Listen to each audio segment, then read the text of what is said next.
drive for results.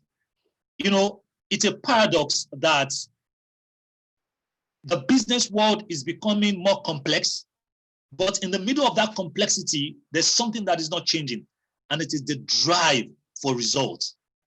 Results is needed by business owner right now more than ever.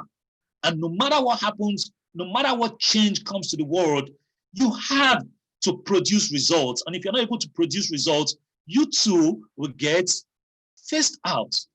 And some other people are going to come in. And the fact that the human factor is an expensive factor.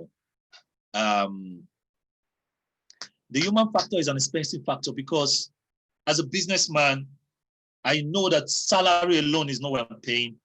There are associated expenses that come with it.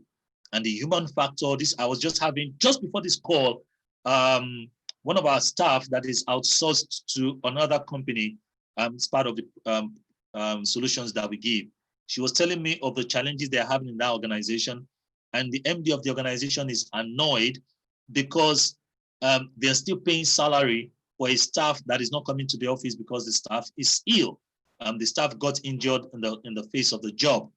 And I, as a managing director, I can imagine that somebody is not working for the last 6 months, but you still have to keep paying salaries. The human factor is endangered because the human factor in the business world is an expensive factor. It comes with people who are ill. It comes with people who are going on leave. You know, it comes with all of that. It's an expensive factor.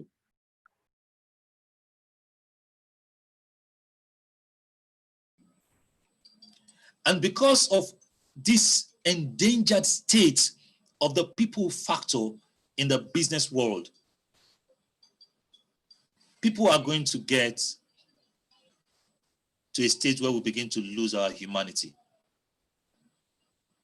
We're going to begin to lose what makes us human because we are chasing results, because we're beginning to think that the human factor is an expensive factor.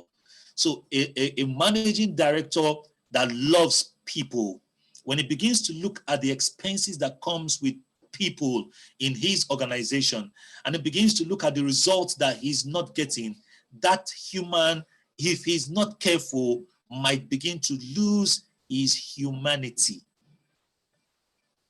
And what do we mean by that? And that's where we come into the second part of the topic that says the people factor, restoring the human in human resources. I don't know how many of you can remember anywhere where, because somebody is not giving you the kind of results that you require as a leader, you know, you started to say things that you didn't intend to say. You started to carry out actions that you didn't intend to act. And if there's any managing director here who at any point in time, because you realize that, wow, I'm spending too much money on these people and they're not giving me the kind of results that I want, you realize that you begin to say things that you don't intend to say, and you begin to take actions that you don't intend to take. And you took some of those actions and you're wondering, why did I take that action? If anybody is here like that and you've seen any situation like that, can you put a Y in the chat box for me, or a yes in the chat box for me? Let me be sure that you understand what I'm talking about here. You've seen a situation where someone starts to take certain actions that they don't intend to take, that are not very humane, but they're taking it because they are in a fix. They can see that they're spending a lot of money. They can see that they're not getting a lot of results. They can see that they have to begin to take on new softwares in the organization that is expensive because they have to get digitized. Anybody like that? Have you seen any situation like that? Noticed anybody like that? Somebody says yes. Somebody else? Joshua said, I've seen several. So we begin to lose what makes us human because we are scared of getting into extinction, because the human factor is endangered. I repeat that. We begin to lose what makes us human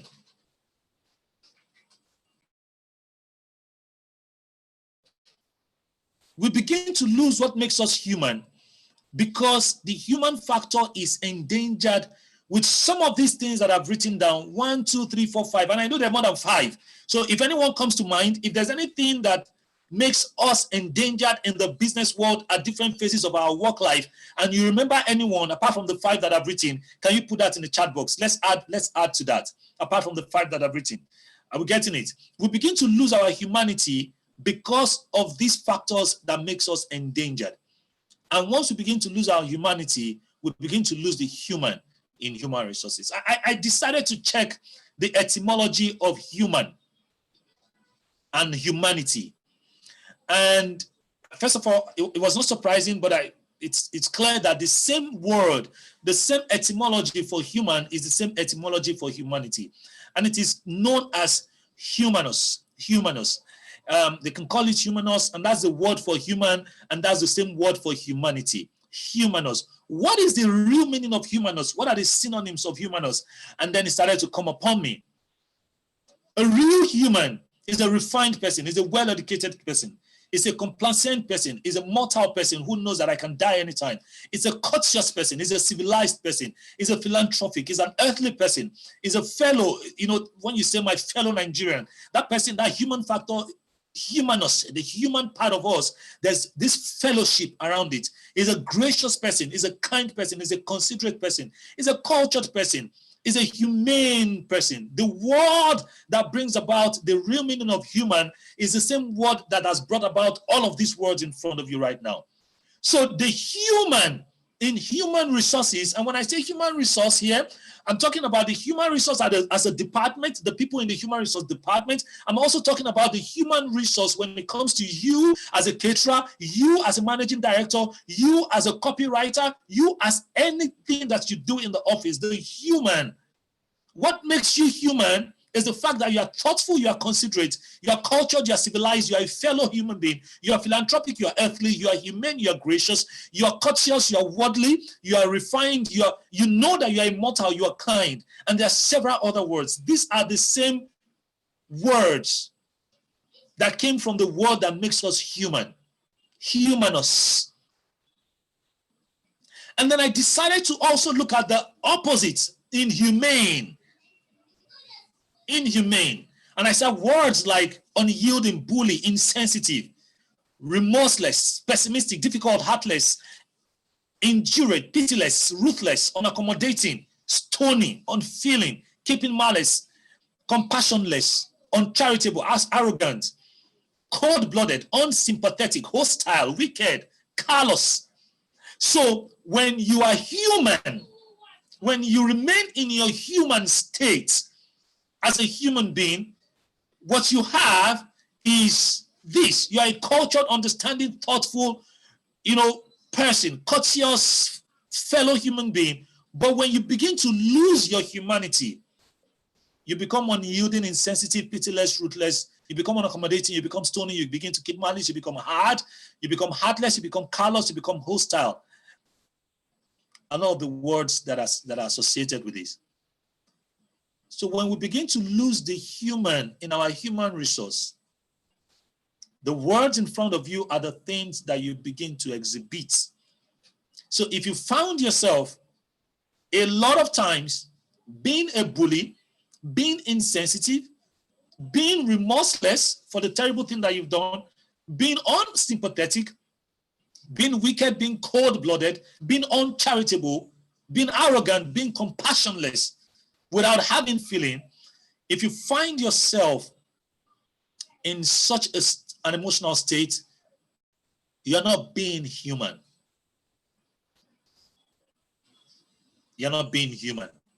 Now, you probably haven't lost all of your humanity, but there's a percentage of you that is not human at that particular point in time. And so how do we move from being inhumane in the little part of being inhumane that is left within us into being humane? Quickly, I want everybody to look on the chat box, on this box that you're seeing in front of you. I want you to pick five important values that are very important to you. Type them, but don't send them yet. Just type them. When I say send, we all send together. Look on the screen. These are values. These are values that we sustain as human beings. And I want you to look on the screen and I want you to choose 5 that are very important to you. 5 of these values that are very important to you. I want you to write them, list them, but don't send yet. Just write them. I'll give you a few seconds to write them. Look at it very well. If you can't, don't choose family. If you can't, don't choose family. What are your values? 5 of your values: commitment, knowledge, patience, truth, reliability. I want you to write them out. Just write them out, and I'm going to tell you when to send. You just hit the send button, right? Communication, honesty, inner peace, which was yours, fairness. And if there's anyone that is not here, that is the value that you hold there to yourself, I would want you to also add it, right? Trust, challenge, 5 of your values. I want you to write them out. If you've written them out, so you can send them now. 5 of your values, send them. Thank you, Grace. Thank you. Thank you, Harendra. Thank you, Vanessa. Thank you. 5 values that are very important to you. Lovely. Honesty, discipline, respect, personal growth, kindness. Thank you, Mary. Vanessa said relationship, loyalty, reliability, communication, inner peace. I love inner peace too. I mean, I love my peace. I can die because of peace. Right? Honestly, discipline, respect. Thank you, Mary. All right. Thank you, everybody, for doing this. Thank you. Now, thank you. Keep it coming. These are very important part of what we're doing. Now I'm beginning to activate. Thank you, Sandra. Thank you, Winfred. Thank you, Elisha. Thank you. Thank you, Similolua. Thank you. Great. Keep them coming. Now, this is what I want you to do. And I'm going to talk to a particular person. So let's talk to Judith. Let's talk to Judith. Judith, you said leadership, relationship, integrity, personal growth, and excellence. If you can permit Judith to talk to me, Godwin, I will appreciate, right? So Judith, I want to ask you a question. Can you hear me? And can you talk?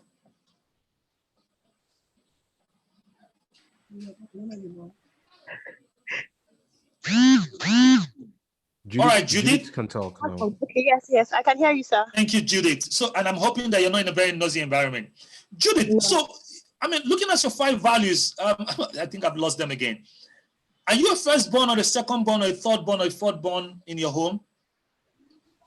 I'm a fourthborn. You're the fourthborn. Do you have younger ones? Or you're the last? I senior the last. I have the last. Oh, I like the way you said it. All right. That's something to be proud of. Okay, so Judith, is there anybody that you're having issues with right now? Your friends, your family, your younger ones, your elder ones.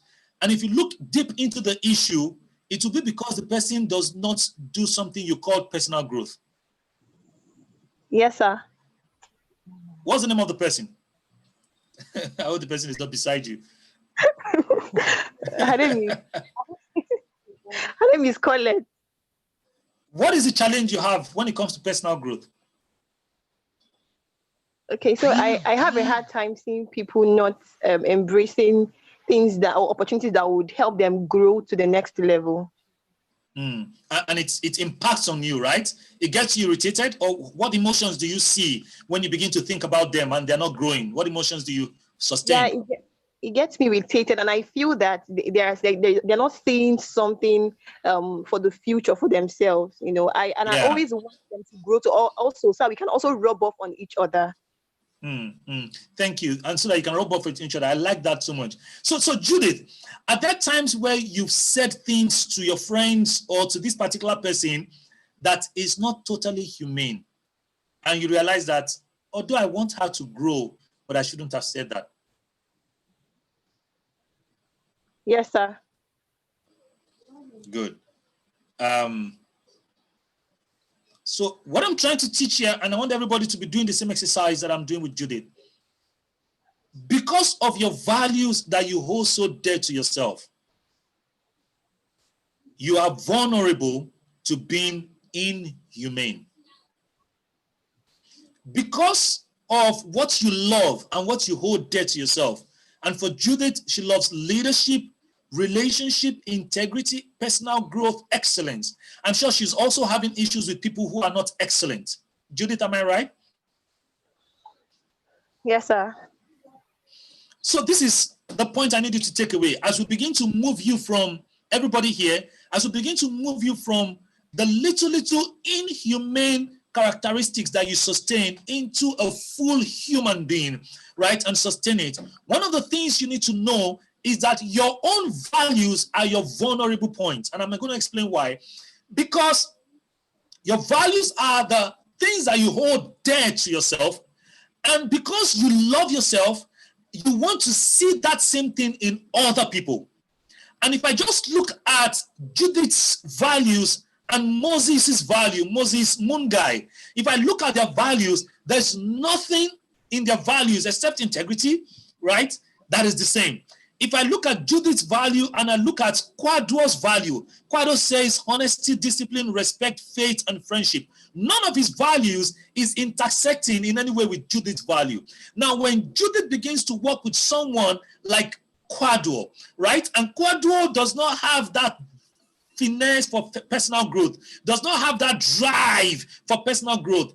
Judith and Kwado will begin to have issues, not because Kwado is not a human being with sense, not because Judith is not a human being with sense, but because Judith prefers her values and Kwado prefers his or her value.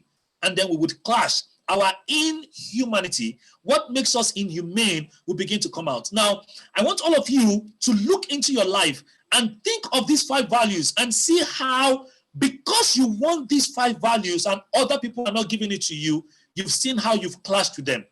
You've seen how you've said things to them that you're not supposed to say. You've seen how you've pushed them away, how you've shoved them away in your office, in your home, in your family, how you've, with your subordinates, with your superior, how you've pushed them away because there are certain values that you want that they're not giving to you. Without realizing that you are beginning to take some characteristics of the inhuman. Inside your values, the things that you love to do, lies your weakness, lies the weakness of your humanity. Suffice to say that inside your strength, because when you are working alone as a person, you run your business, you work alone, then these values are going to work for you. But once you begin to work with another staff, one more staff, one more. Once you begin to work with one more person, your values become your vulnerable point.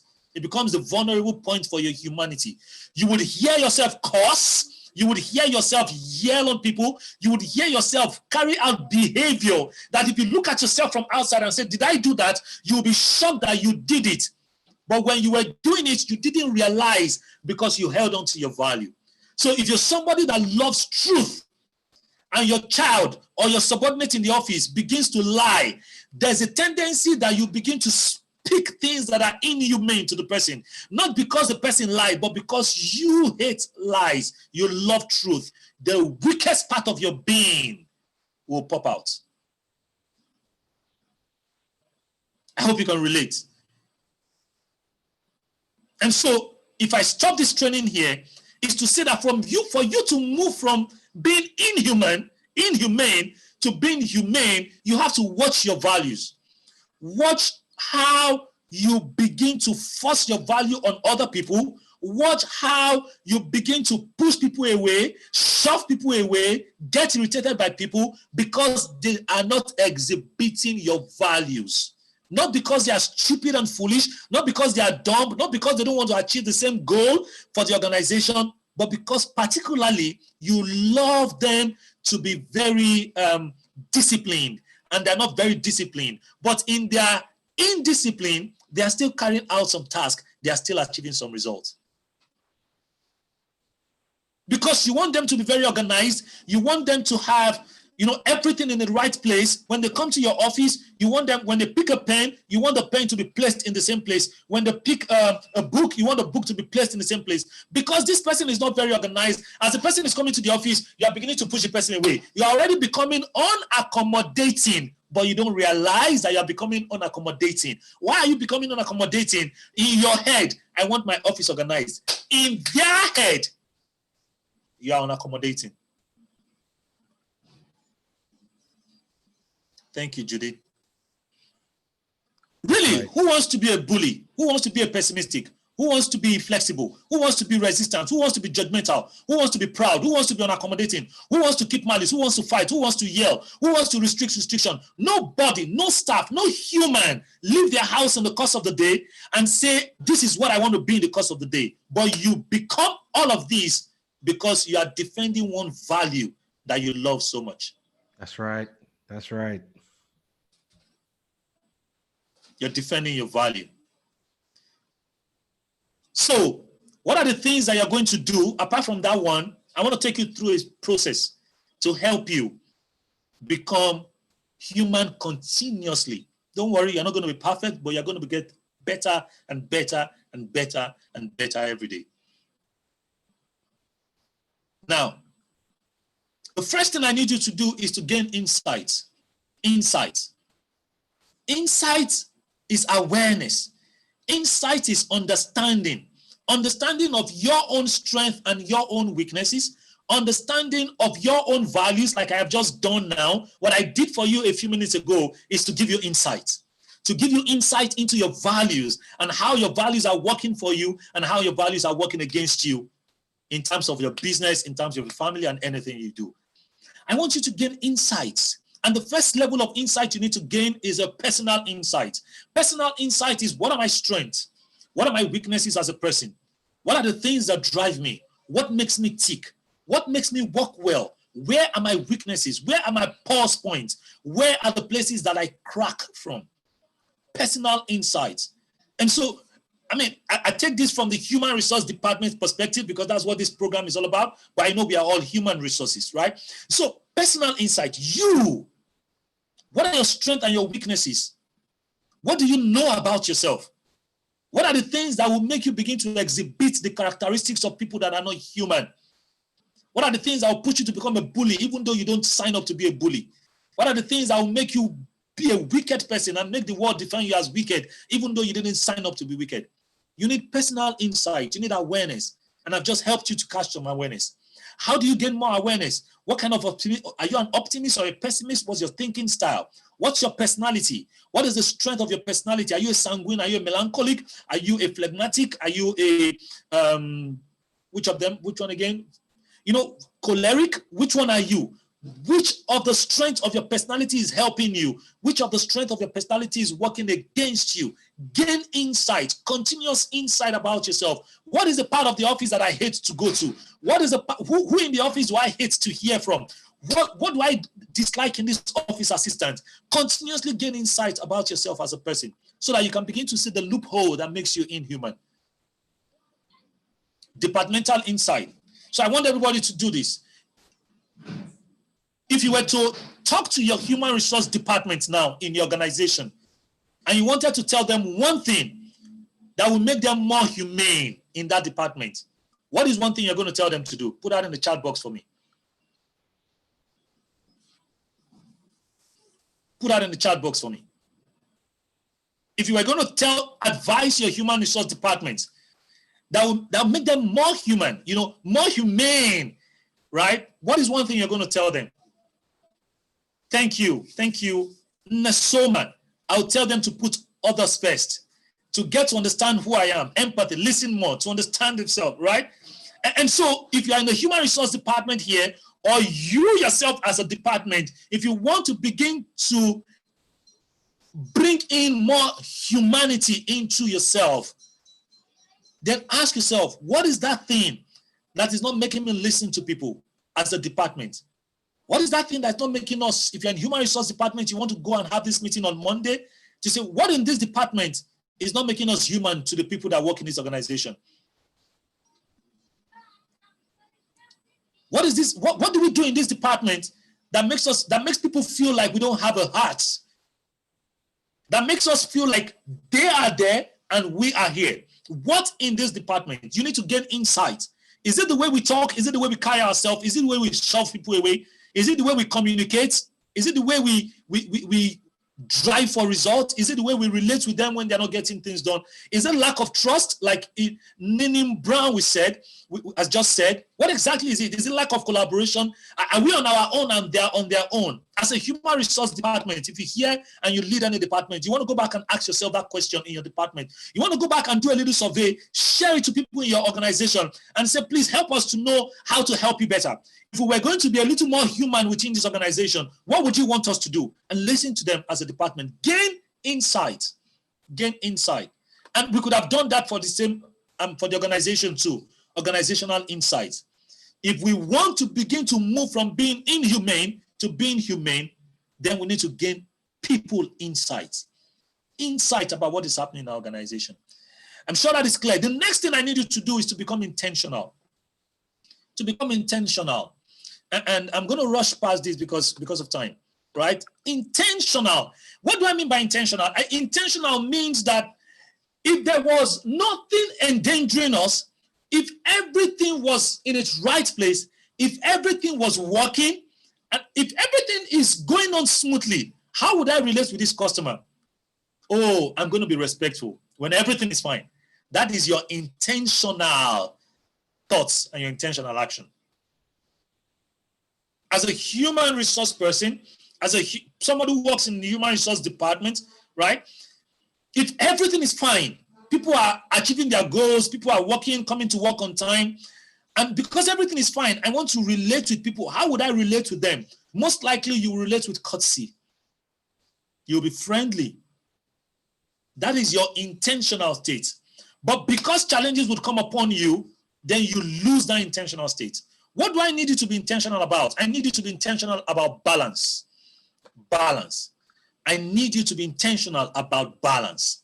What do I mean by balance? There are several things in the organizations that are in twos that you need to balance out human resources. The first one, every organization is divided into two. There is the technical and the financial part. There is a people and relationship part. If you want to be humane, you would not focus on the technical and financial part alone. You would balance it with a focus on the people and relationship part too. So you don't go to the office asking, all that you do is where's the job? When are you doing it? How much are we making? When is it coming out? Have you done it? Have you completed it? Can I see it? What's the KPI? That's technical. That's financial. That is good. That is why we are here. But it has to be balanced with how are you? Why is your face like that? I hope you're fine. Oh, you told me something about your wife the other day. I hope everything is fine now. You have to balance it with people and relationship. If you don't balance it, then you're going to have issues and we're going to begin to get into that state that we don't want to get into, inhumane. And there are a lot of leaders, their focus is on technical and financial. That's their focus. I need you to balance that. How do you balance that? Brain switch will help you balance it. What is brain switch? Brain switch is have somebody in mind in your subconscious that is very good with people and relationship. And from time to time, bring that person into your mind and you will hear the person's subconscious and you'll be able to activate it. And then begin to practice it. Number two, the head and the heart. You have to balance between the head and the heart. The head is knowledge, cognition. The head is you know how to do your accounting, IQ. As an accountant, that's the head. As a human resource person, you know how to analyze. If it comes late first time, second time, third time equals the fact that it's not going according to the policy. You know how to do all of that. That is your head. We need it. That is why you're employed. We need your IQ. We need that skill that you went to learn in the university. But we also need your heart to understand people. So as an accountant, who is the head of accounting department, you work with your head to ensure that everything is in place. You are posting real time, right? You are carrying out activities the way the policy says you should do. And as you do that, you are also seeing the people and you're seeing their faces. You are able to see when somebody is truly tired. You are able to understand when somebody is truly ill. Not that every time you are called that I'm ill, the first thing you do is that you suspect that it's a lie. Every time somebody takes an excuse for a family reason, the first thing you do is you naturally suspect it's a lie. You're working with your head. Next one, You have to balance the what and the how. Now, if my focus is on HR people, for example, what is your policy? What the policy say? What here is your rules and your regulation? What here is what you have established? What is the mail that you want to send? Somebody sends you a very terrible mail and you want to reply to the person. What, W-H-A-T, is the mail that you want to send? But how is more important than the what. The what is important, but people are going to judge you. People are going to promote you, demote you, respect you, disrespect you, not because of the what of your engagement, but because of the how of your engagement. What is telling somebody you have not done that task right? How is the way you say it. The way you say it is more important than what you're saying. So if you don't know how to balance your what and your how, you will send a mail that seems logical, that seems that is the right mail to send, but you will send it in a way that people will begin to blame you. If you don't balance your what and your how, you would sack a staff. As you're firing that staff, as the staff is walking away, apart from being fired, you have finished the staff. Confidence is gone, optimism is gone because of how you did it. As a human resource person, you have to fire people at times, right? But how do you do it will determine whether you are humane or inhumane, not what you do. And what you do is important. Of course, what you do is slap somebody. I'm not saying go and slap somebody, right? Balance your what and your how. Another thing you have to balance to be human is there's aggressive, there's assertive, and there's passive. When you begin to act aggressive, you're beginning to lose that part that defines you as humane. When you begin to act passive, you're also beginning to lose your strength and your confidence as a person. And that also defines you as humane. You need to balance it with assertiveness. Where somebody says, please, I would like to take off tomorrow because of that.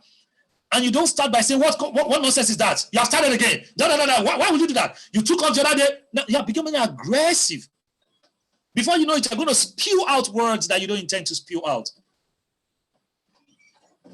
And you can be passive too.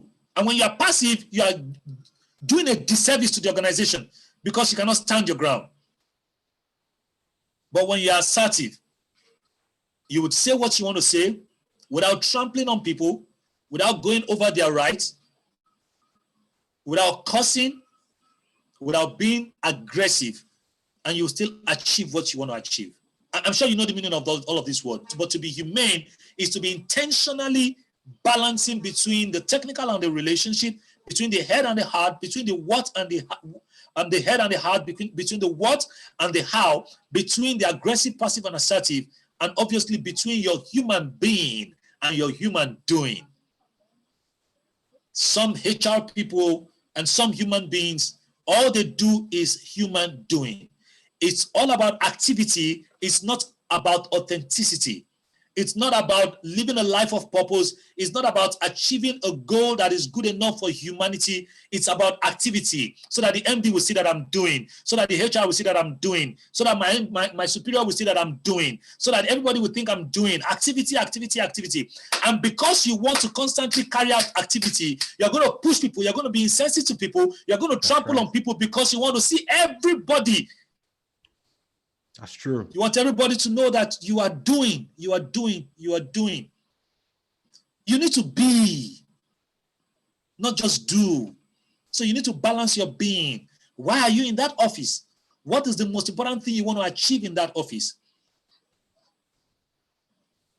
And to go deep into intentionality is to start with curiosity and not judgment. Start every engagement, every questioning, every relationship, every situation, every challenging situation, start with curiosity, not judgment. It will make you human. If you start with judgment and not curiosity, most time you are going to be inhumane. My time. Be empathetic. Use empathy, not apathy. Put yourself in people's shoes when you want. You see, the weakness of the meaning of empathy to a lot of people is you say, Mr. Anahoro, you say I should put myself in people's shoes so that they'll be doing what they like. That's not the meaning of empathy. Empathy means a non-open, it means non-judgmental openness. You are open, you are not judgmental to hear what someone is saying. You are open, you are not judgmental to understand what someone is saying. Now they say they want to take an off for 2 days. Empathy means hear what they are saying, feel what they are feeling, understand what's happening with them, take that, add it to your own information, and make a judgment. Now, you might say, no, I'm sorry, you cannot go on off for 2 days. And that would be good. And you might say, go, that would also be good. But when you employ empathy, you have more options. You hear more than you alone are hearing. You're not God. You see more than you alone are seeing. And you feel more than you alone are feeling. So you take 2, 3, 4, 5 people's hearing, you add it to your hearing. You're hearing 7 things, 6 things instead of 1. You have more options to make a better decision. Be intentional about responding, not reacting. Don't just get unruffled. No. Be constructive. Think of things before you do them. Be intentional. And the last one is be purposeful. Be purposeful. Be purposeful. What do I mean by purposeful? It means that let there be a purpose behind everything that you do. And my advice for you is that you let your purpose be noble.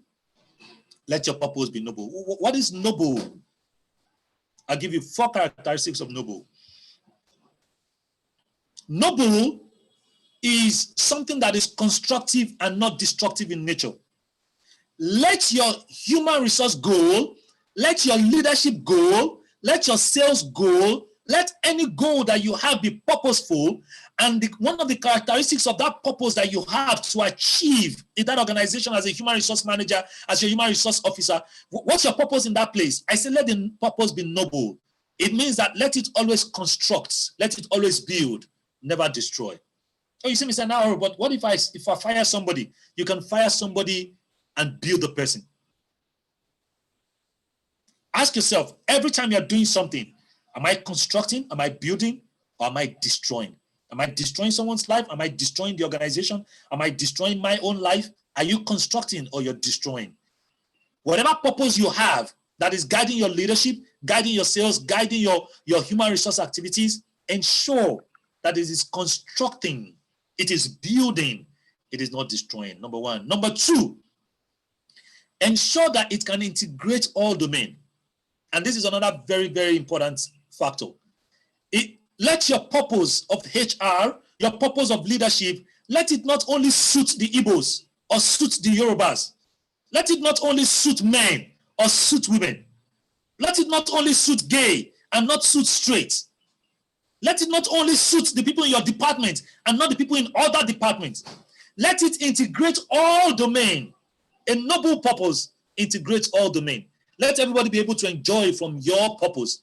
If your purpose as human resource person, if your purpose as a leader, as a salesperson, as a subordinate, if your purpose in being in that place cannot integrate all domain, it is not a noble purpose, and you might become inhuman to certain people. Number 3, let it not be inspired by money. Mr. Anahoro, everything is money. We have to make money. I understand. But let the inspiration not be money. Let money be part of what you will enjoy from what that purpose is. Amazing. My purpose is that every contact with me will move a step to their destiny. In that purpose, I have opened 3 organizations. In that purpose, I have gotten certification. In that purpose, I have become the president of Life Coaches Association of Nigeria. In that purpose, I have very powerful friends, including some of them on this call today. But the purpose is one. In that purpose, I make a lot of money, but the purpose is not inspired by money. When you get the real purpose, money will follow it. But when your purpose is inspired by money, oh my God, you're going to trample on people, you're going to step on people, you're going to cheat people, you're going to push people away, you're going to do things that are devilish, inhuman to people because of money. And number 4, let it be a purpose that you cannot achieve in your lifetime, such that on your deathbed, you still need to achieve more. If the purpose is a house, you can achieve it in your lifetime. If the purpose is a car, you can achieve it in your lifetime. If the purpose is promotion, you are going to trample on people and you can achieve it in your lifetime. But if the purpose is to ensure that everywhere you work as human resource, right, lives will be touched and people will achieve their destiny or their purpose in life, or people will become happier, even on your deathbed, you've not finished that accomplishment. There are still going to be millions of people that needs to be happy. You will just have counted the people that you've made happy. So if you're in HR, I'm saying to you, set your HR noble goal today, your HR noble purpose today. If you're in leadership, set your leadership purpose today. And if you follow me anywhere, I'm running a program on the 9th of August. It's about the noble goal activation. Follow me on Instagram, just check it out. Very cheap, noble goal activation. But let me finish this program. If you have insight into who you are, insight into your organization, insight into your department, insight into your strengths and your weaknesses, and you are aware of it, and then you begin to take intentional words, intentional action, intentional, what you really want, intentional action, and you begin to take it, and you do that for a noble purpose, you would have completed what I call an emotionally intelligent human resource. And I think that is the most important resource you can ever have, an emotionally intelligent human resource. It means you would survive, you would thrive anywhere we find you, and humanity and life will be grateful that you are and you have come to be. And you'll be able to say, I was here, I've did all that I thought I wanted to. And you can smile to say you've lived a life that is indeed human. Thank you very much, everybody. I'd love to take questions. Thank you. Amazing. At this point, wow, like this has been very, very, very profound. This has been very profound, sir. At this point, we'd like to take questions. If you're here and you want to ask a question, please just raise your hand and we give you the floor. If Zoom had a standing ovation button, like I tell you, not just a standing ovation, like a resounding standing ovation. I don't know how it works, but you know, we need to send Zoom a mail. Say, you know what? Put a clap somewhere. Put a clap button somewhere, or a cheers button somewhere. Yeah, the clap buttons are already. I can see the clap buttons are already coming on. Thank you, guys. Yes, thank you. Amazing. Thank you. Amazing. So at this point, please, guys, if you have any question. Mr. Okai is here to take your question. If you have any question, please kindly ask your questions. Thank you. I can see your comments. Thank you so much. Thank you. Okay, sir. Before questions come in, I think I have one question. So from what you said, in the part where you spoke about not letting money being your inspiration. Yes, please. Whenever such statement comes up, it strikes a chord in me, especially the fact that most of us find ourselves on the third world, Africa, in Nigeria, Ghana, you get it. And there's this system. We're all trying to live. We're all trying to take care of our family. We are all trying to, make sure that the society don't see us as failures. How do we balance that? You get it? How do we balance the whole let money not be your inspiration thing? How do we do that? Because it's like, this is what we are used to. Just look at a small child who is growing up. Tell him, go and buy me a loaf of bread. You see, it may take time, but when you say, okay, buy me a loaf of bread, take the change when coming, with all alacrity, you get it. So how do we get people to be motivated internally than with that external factor, which is money? I think thank you for that question. And I think it's one of the most important questions we probably would want to ask here. I think the first thing is to start with ourselves, and you do yourself a disservice if your inspiration is money. and I'll explain. I would give you an example to look at the people who have made the highest level of money in the world. People like Bill Gates, people like Mark Zuckerberg. If you go back and check all of them, right, you would realize that they eventually started to do something else with the money, right? They started to give back to humanity. They started to help malaria. They started to help, Africa build technology and all of that. And recently, and I'll say this with all sense of humility and all sense of sensitivity. Recently, we've had some death, DEATHS, deaths. And I'm wondering, these people are wealthy. None of them could take away a dime. When I mean it, a dime is like the smallest amount of money you can ever have. Nobody could take away a dime. May the soul of the departed rest in peace. Some of them, they left the world in the middle of the same work they're doing to make money. They've not collected all the money they needed for that job, and they couldn't take one dime away.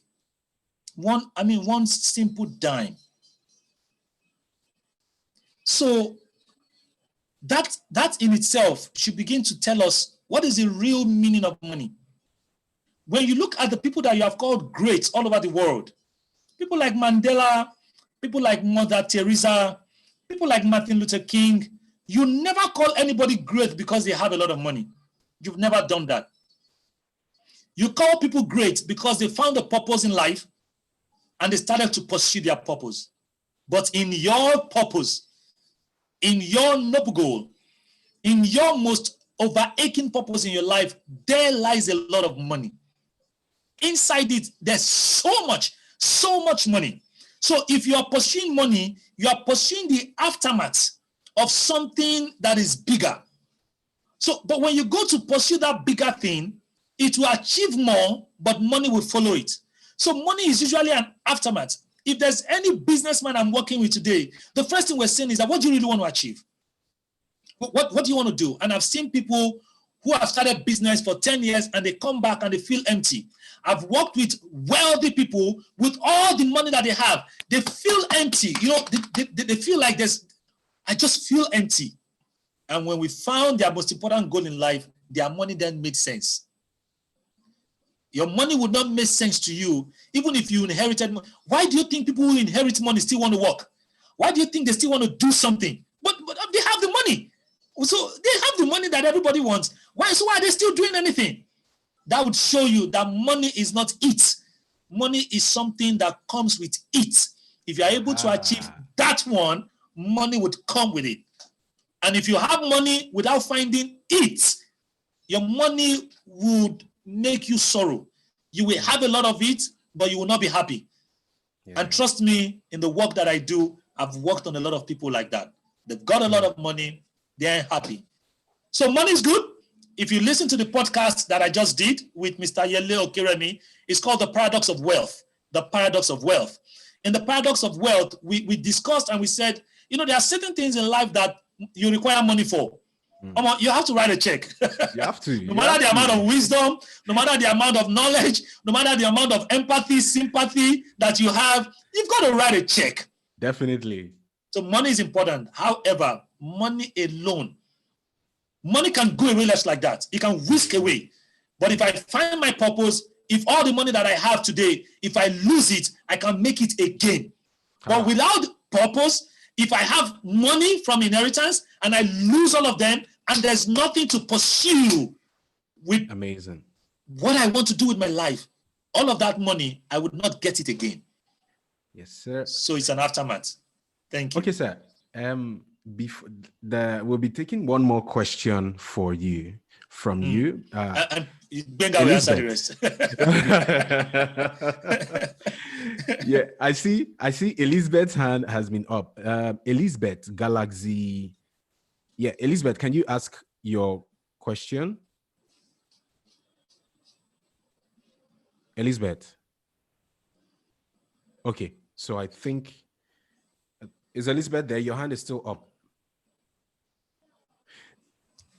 Okay. He said, carry your load, dude. Amazing. Amazing. Thank you very much, sir. Thank you very much, sir, for this wonderful, wonderful time. I tell you, it's been amazing. It's been amazing. Thank you very much. Thank you very much. Liz, there's a question from Liz. Liz, don't worry. I can assure you that Benga would answer the question. Is Benga speaking next?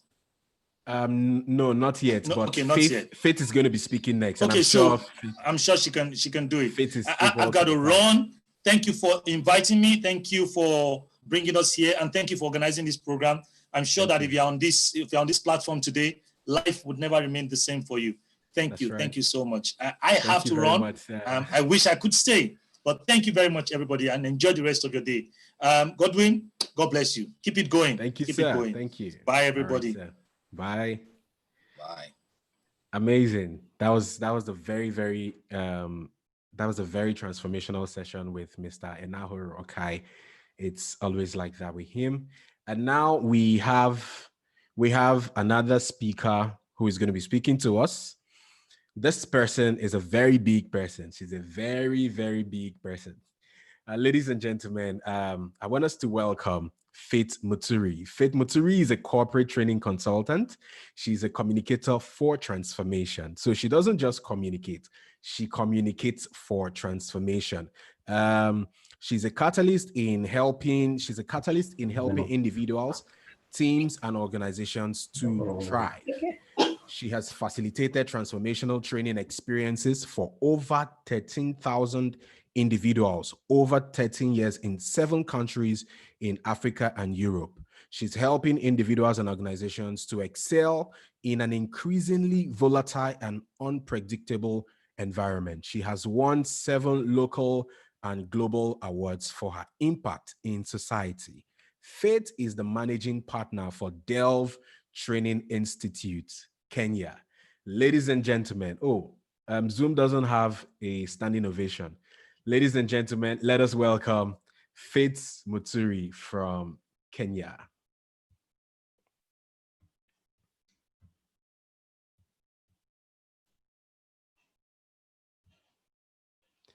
Faith, I think you're kindly unmute. Yes, I tried to unmute myself earlier. Hello, everybody. Good to see you all. Please give me a thumbs up from the reactions, or you can wave where you are. It's good to see you from all over the world. Thank you so much for logging in. Now, it is said, first we are Africans. So Africans, we are already struggling with this COVID seasons. And if you're not African, that's fine. This is an African at Heart Summit. So one of the things we love to do is meet each other as much as we can. And thank you for all the love. As you say welcome and hi, please tell me where you're logging in from, whichever part of the world, and also share your industry and if possible, your role. If you're in HR, let us know. If you're not in HR, let us know. I'm seeing Moses Mongai from Kenya and the rest. So please log in. Tell me where you're watching us, where you're logging in from, and also what you do. We'd love to know what you do. Chinonso, I see you. Our pronunciation is different from yours, so do not judge me. Okay. I see Asher. I see Will Broda. Good to see you. Financial Services. Rachel, I see you. Miriam, I see you. Oh, it's good to see you all. Grace, I see you. Please let us know what you do. So first of all, now that most of us are African or African at heart or in Africa or from somewhere else in the world, because I think most of the continents are represented, you know how we do. If we cannot do a handshake, we need to see each other's faces. So please put on your video. I'd love to see your faces. I'll be very honest with you guys. I had my makeup done. Let me tell you I had my makeup done because I knew my Nigerian brothers and sisters are here and you guys are all out. Otherwise, it is pressure. So for the rest of us, don't feel any pressure. Please put your videos on. I'd like to see you. They say that you're able to connect and absorb 70% more when you are on video. So the video is not just for me because I'm asking. Good to see you, Grace. Good to see you, Moses. Thank you, Moses. It's for you as well because your absorption is high by 70%. And here's the thing, it's a Saturday. No one forced you to be here. No boss instructed you to be here. You chose to be here. So to make it worthwhile, get on video, get it. If you can increase your intake by 70%, wouldn't that be amazing? So we'd love to see you and connect with you all. Thank you, Elesho and Brand and Godwin and everyone else. So how many of us have been here since the session started? Please raise your hand. You see now why you need to be on video. Please raise your hand. Your physical hand is fine. For those who are refusing, reaction button is fine. Excellent. So because you've been like that, hopefully you're not in a restaurant. As long as you're in the comfort of your home, I'd like you to stand. I know, I'd like you to stand. And as you stand, just ensure that we don't see your waistline. So you need to tilt your camera, you need to tilt your laptop or your phone. I'll give us a very simple activity, but the activity is actually meaningful. So we are not doing jumping jacks here. So everyone please stand. Me and my apparatus here, I hope nothing will fall. So be gentle. Don't worry. If you had put on a nice suit and you have shorts beneath, that's how we do. No one will judge you. So everyone please. Yes, everyone up, everyone up. I see you. Thank you. I see everyone on video. Excellent. So I'm going to give us a very simple activity to do. Yes, so far we're fine. Excellent. So what I'd like you to do, I'd like us to do the symbol for an aeroplane, like you're flying like an aeroplane, and we'll see why we're getting this. There's also a psychological reason we're doing this activity, and I'll tell you. Okay, so everyone fly like an aeroplane. Everyone fly like an aeroplane. Excellent. Next, I'd like you to row your boat. Everyone row your boat. Let's go row your boat, row your boat, row your boat. Good job. Good job. Next, I'd like you to ride a motorbike. Are we ready? Let's go motorbike. Ride that motorbike. Good job. Ride that motorbike. Good job. I'm seeing the pros and I'm seeing the ones who are riding on a bike. Okay. Good job. Next, I want you to jog on the spot. If you've not done this for a long time, it's okay. So jog on the spot. Jog on the spot. Well done. Now, ladies and gentlemen, you will do what I say, not necessarily what I do. Okay, do what I say, not necessarily what I do. If I do what I say, that's fine. But if not, you flow with me. Are we ready? Thumbs up. Okay, great. Aeroplane, everyone, fly your aeroplane, fly your aeroplane, fly your aeroplane, fly your aeroplane. Good job. Jog on the spot, jog on the spot, jog on the spot, jog on the spot. Row your boat, row your boat, row your boat, row your boat. Aeroplane, aeroplane, aeroplane, aeroplane. Jog on the spot, jog on the spot, jog on the spot. Ride your bike, ride your bike, ride your bike, ride. Good job. You may have your seats. Well done, well done, well done. You may have your seats. Thank you for indulging me as you sit. Again, be careful, depending on what you have around you, to ensure nothing falls apart. Okay. So if you know me, I did a bit of psychology. So basically what that was doing was activating your brain cells. And what happens is whenever you trigger the edges of your body parts, so this can happen if you're just meditating. And that's why meditation works. It activates your brain cells. It helps you and it gives you your good, feel good feeling. So hopefully you like me a little more if you did that exercise, whether it made sense to you or not. Anna is saying, yeah, you kind of do. And if you did, guess what? For the guys who didn't, as long as you are watching, you enjoyed watching the people as they were trying to jog on the spot, which is a good thing. I see others put their video after. It's okay. We'll not judge you who let other people sweat and now you're sitting enjoying their hard work. So hello, everybody. My name is Faith Muturi Ngoge. I am a mother of 3, 2 hard copy and 1 soft copy. So that's what it means, which means 2 are already in the zone. And 1 is on the way, I know. So my friend used to ask me, how is soft coffee and how is hard coffee? So now I know what it means.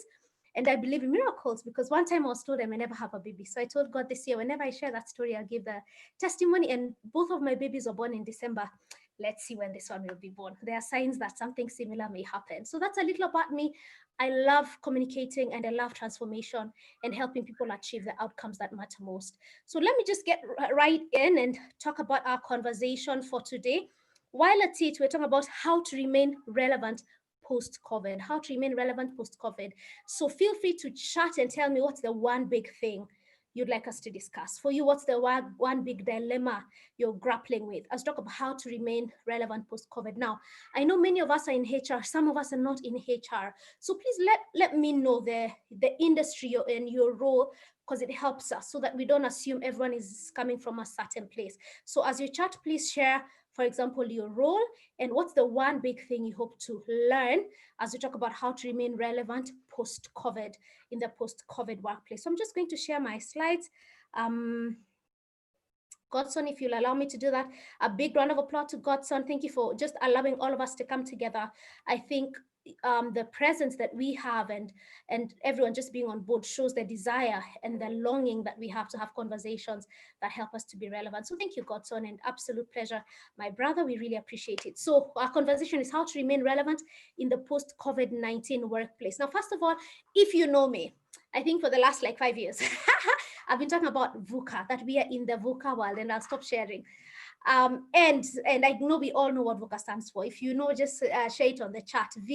VUCA. And some of us had it for the first time in this COVID season, some of us haven't. But if you have, well done. We have to keep connecting with that concept because it's not going anywhere. It's like the digital conversation, you can't ignore it. If you know what VUCA stands for, please just chat there. If you don't know what it stands for, that's perfectly fine. If you don't know, say, I don't know, and we'll be glad to share with you what it means. So basically what VUCA stands for is V stands for volatility. That we're in the most volatile time in the history of the world. So the world has become very volatile. That I'm saying I will have already given the leakage, that's fine. So V is volatility. U stands for uncertainty, that we're in the most uncertain time on earth. And if you don't know, say, I don't know, so that I know whether to expound or we just go through it, okay? I'm very interactive in my approach, so I need to hear from you. Volatility, U stands for uncertainty, C stands for complexity, and A stands for ambiguity. I'm seeing some people saying, I don't know, or some are from Nigeria. I can see the O's already and hear the oomph with the O, you know? You guys in Nigeria, I'll tease you later, but it's fine. Let me focus so that you like me for now.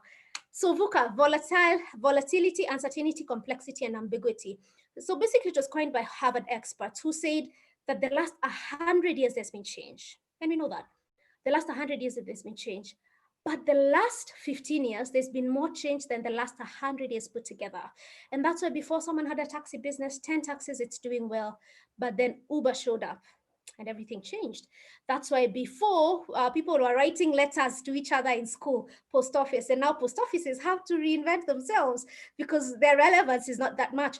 But you notice 15 years ago, those changes were not as much. Believe it or not, they even say the physiology and psychology of human beings has changed. Physiology is our body, psychology is the mind. Let me ask, and feel free to type. So be ready to type quickly so that I hear you and feel you. When around the time we were born, assuming if you're like me, you're 16 with 40 years experience, you know what I mean? 40, 50, 70 years experience, but we are 16, all the ladies, isn't it? So when we were born, how long would children take before babies take before they open their eyes? 7 days, isn't it? And people take a week to open their eyes. Now, how soon do babies open their eyes? They get born like this, there's a rumor that they start peeping when they're in the womb, but what it means is that human beings have changed. So it's volatile, uncertain, complex, and ambiguous. So the question is, how do you excel in a VUCA world? Now, the last 3 months, I think I've changed the world more than last 100 years plus 20 put together, because what we've experienced, we've experienced before. So what we're saying is that post-COVID workplace will be very different. And I'm going to share 3 P's that will help us to be relevant in the post-COVID era. And I hope those P's will be easier for us to learn and to remember. So I'll share my screen.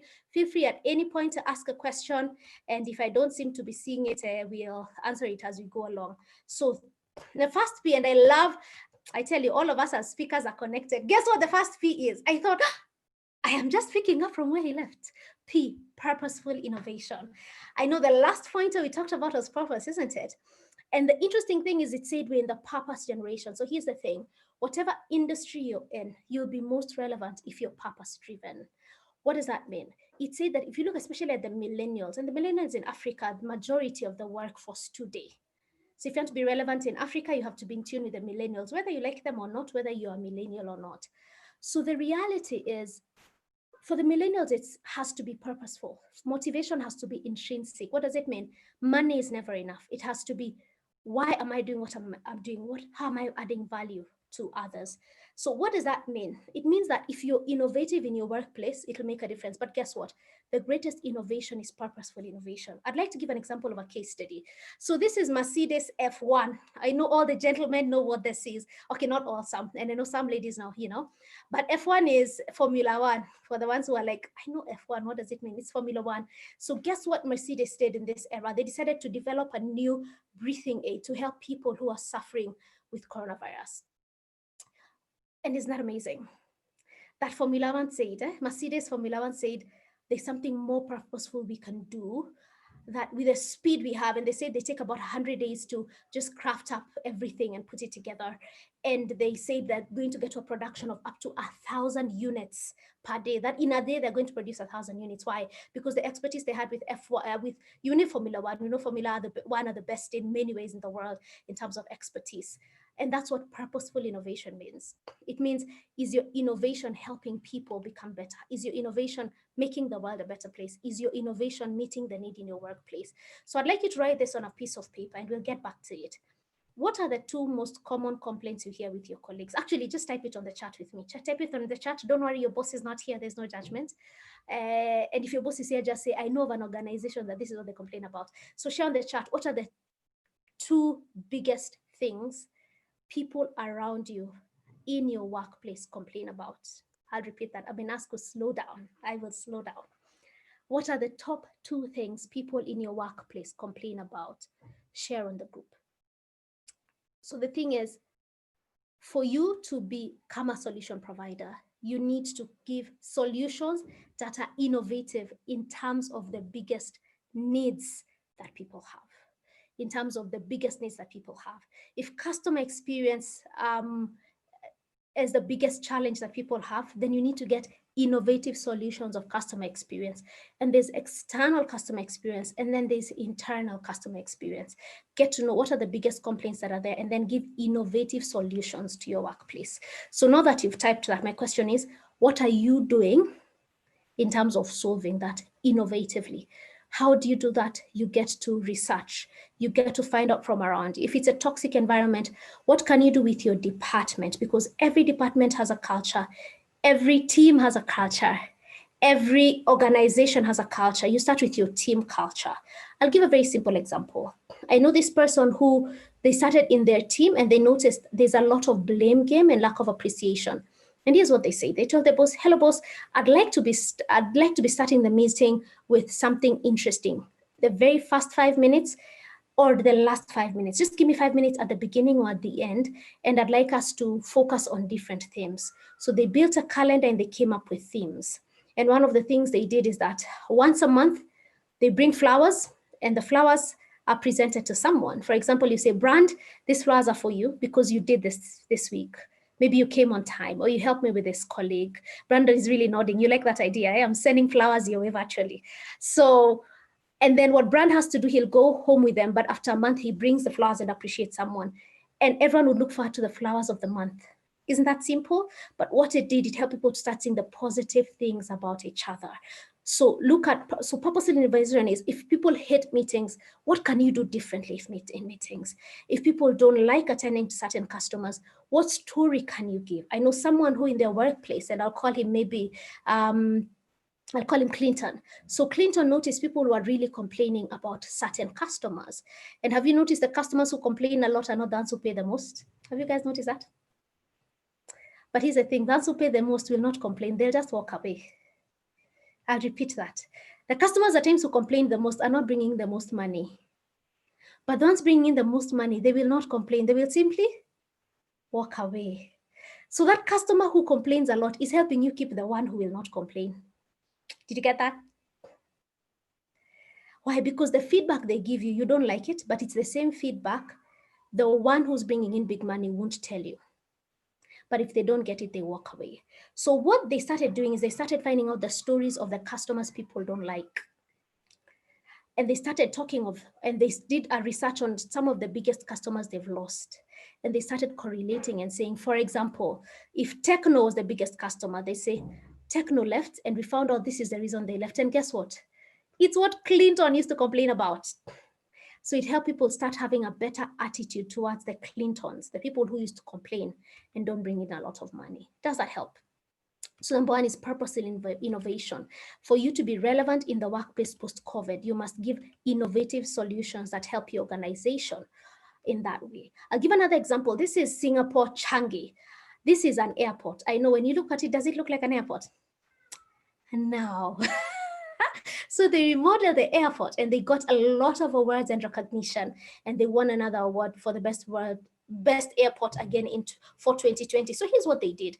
They decided that we have to do more than just helping people come in and come out. They said they want to add value to people in a bigger way and in a better way. I've become host, so Lisa, please help me to admit the people who are trying to log in. Thanks for that. So where were we? Yes, so they said we want to be more than just, for us, our purpose isn't just people to come in and go out. They say we want to help people have better experiences. We want people to be less stressed, whether you're traveling or not traveling. If you're coming to say goodbye to your son who's joining university and you may not see them for a year or two, how can we help you have a more memorable goodbye? How can we make the 1-2 hours wait at the airport worthwhile? If you've lost a loved one and you're about to receive the body, how do we help you to feel more, to feel better? So they said their purpose is not just help people travel. Their purpose is to help people feel they have a safe place. So guess what they started doing? They decided to create a butterfly garden. That's what you're seeing. They realized people who traveled a lot hate airports. Anyone who travels a lot, feel me, say I. Anyone who travels a lot, they hate airports. Airports are very unfriendly, but they said they're going to create a garden so that someone comes to the airport and they feel like they went on a getaway somewhere. They said we're going to help guys to swim. If you have a layover for 3-4 hours, why not swim? And that's what they did. And then they created a cinema hall. But guess what worked for them? During the COVID season, when definitely planes were stalled, some of this was still available. And they connect with you. And when you connect to their Wi-Fi, they'll find out what you like, what you don't like. At times before you get on the airplane, they help you check a list of things that you may not have and tell you, in case you forgot to carry maybe your neck pillow, you can get it at this shop. We've already told them if you're interested, you're coming, so you get a 10% discount. Isn't that amazing? So what are we saying? Help your organization think beyond your products. Think of a solution on a personal level and on a team level. Hala, guess who that is? Anyone knows who that is? Please share on the chat. Proudly African. Anyone who knows who that is? Trust me to throw that in there. Anyone who knows who that is? Share on the chat. Let's see where we are. Share on the chat. Going once, even if he's your brother. Absolutely. Kipchoge, Eliud Kipchoge, we're absolutely proud of him. And the thing about Kipchoge, he inspires all of us, but at times we can feel, I'm not Kipchoge. I'm not that person who can change the world. The next thing I'd like you to share on your chat, what is it that people in your organization have told you that will never change? Write it down. What is it? And if you share on the chat, share on. If you don't share on the chat, share on your notebook for yourself. You'll have an activity to bring all this together. What is it people in your organization have said, this will never change? Write it down. Write it down, okay? There's someone who's saying, my boss, you know what I mean? And what I'd like you to do about it is see, what can I do to make a difference? I'll give an example. There's a movie called Hotel Rwanda. How many guys have ever watched Hotel Rwanda? Please raise your hand. So Hotel Rwanda basically is about this guy who had a hotel during the genocide in Rwanda. And what he did, he said, definitely couldn't stop the war. Okay, maybe he could, but he felt he may not be in a position to stop the war. But he decided in this hotel, everyone who walks in is going to have a good time and a safe time.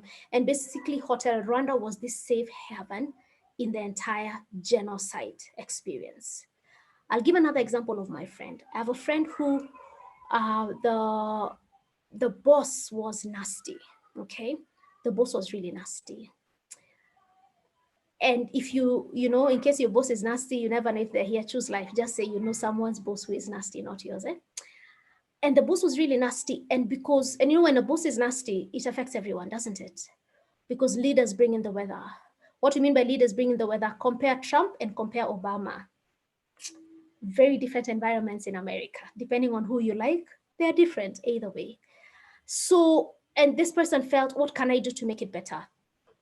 So, and she was actually the admin. She was the admin and PA to this gentleman. And what she decided is, I need to be able to connect to this man to just make his life a little easier. Because if his life is a little easier, it'll be easier for everyone else. And there's one thing she noticed about him. He used to come, he was coming from Asia. No, nothing wrong. There are people from Asia who are nasty, some from Africa. Every part of the world has nasty and good people. And she noticed that he used to take a flight to Asia every other weekend. Can you imagine? He used to take a flight to Asia every other weekend, and he wasn't married. So one day when he was in a better mood, she asked him, what did you, how's your trip home? How was it? And he just lit up and talked about his daughter. And she said he talked about his daughter for 1.5 hours straight. She was his PA, but they'd never had anything more than a 30-minute conversation. 1.5 hours straight, and she realized that's it. His daughter is his world in every way. So she would listen and take notes about the daughter's name, take notes about the daughter's birthday, take notes, blah, blah, blah, blah, blah, blah. So what would happen? Every day she comes, the boss would come, she'd say something about the daughter, and the boss would just light up. So what got to happen is and she used to hate that. She didn't like that boss. She said she used to go to the bathroom every day or every 3 days and just cry because he was nasty. And then she noticed this guy likes compliments. A lot of times you'll compliment him, he's like, I don't care, but he'll notice. So one day she told him, oh, that's a good tie. And he was like, whatever. But then he wore that tie the next day. What did it mean? Started studying this gentleman and trying to make his life easier. So what happened soon, people, when something gets stuck in the department, people would go to her. For example, it was Nosu. I hope I got your name right, Nosu. People would go to Nosu and tell her, we're stuck with this. The boss has not approved this, and this is what it costs. And she'd say, it's okay, I'll find a way. But soon she started equipping people on how to connect with him. Does that make sense? So the culture in her department changed because the boss became approachable. So what am I trying to say? You know that boss who's not from heaven, as far as you're concerned? I didn't say where they're from, they're just not from heaven. You know that one, isn't it? Have you noticed someone somewhere copes with them? True or false? Someone somewhere copes with that boss.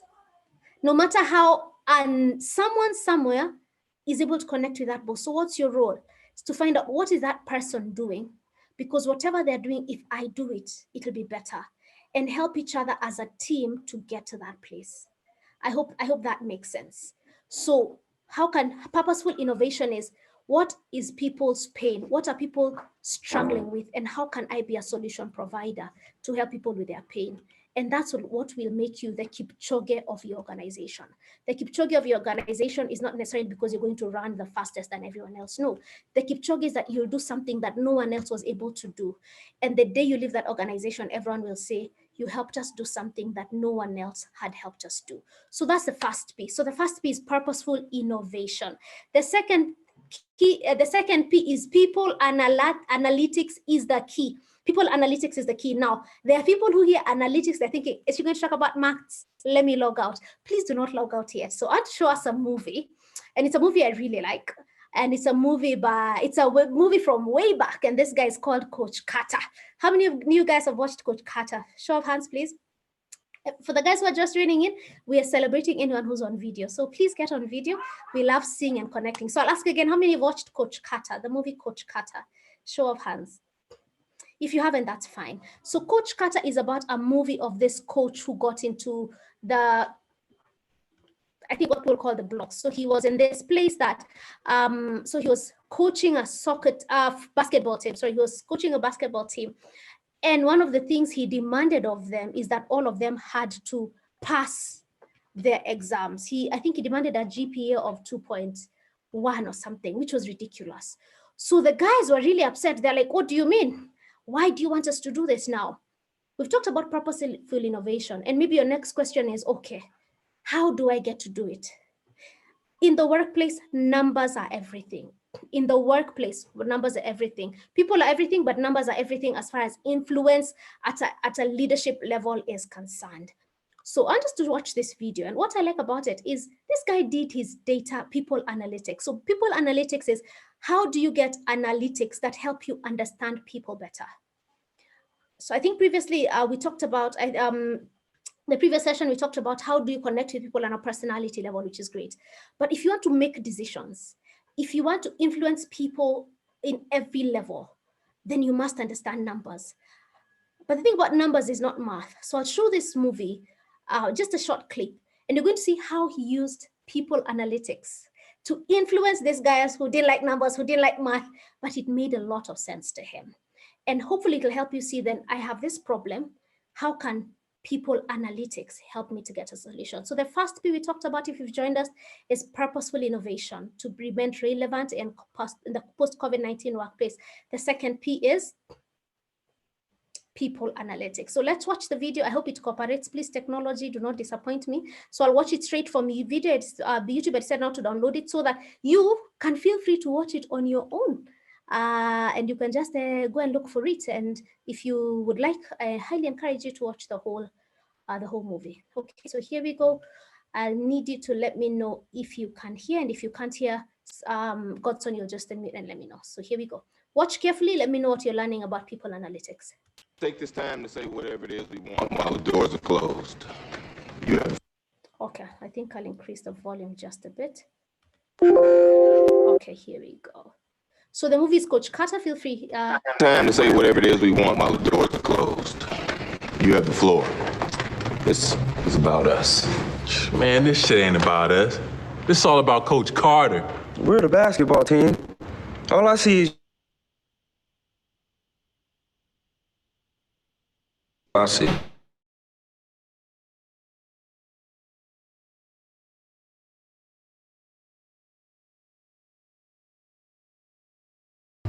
Now, I know you all like stats, so let me give you some. Richmond High only graduates 50% of its students. And of those that do graduate, only 6% go to college. Which tells me when I walk down these halls and I look in your classrooms, maybe only one student is going to go to college. Well, damn, Coach Carter, if I ain't going to college, where am I gonna go? Now, that's a great question. And the answer for young African-American men in here is this: probably to prison. In this county, 33% of black males between 18 and 24 get arrested. So look at the guy on your left. Now look at the guy on your right. One of you is going to get arrested.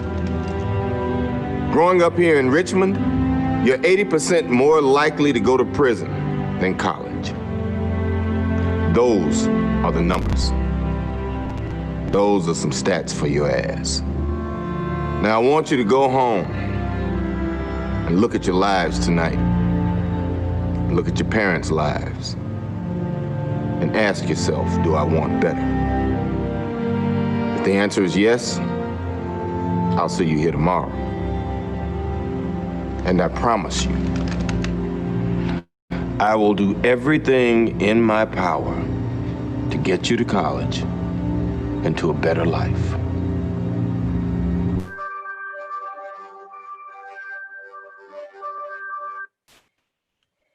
Okay. I'd like you to share on the chat what stands out for you. We're talking about people analytics, and Coach Carter, you could see he did his homework.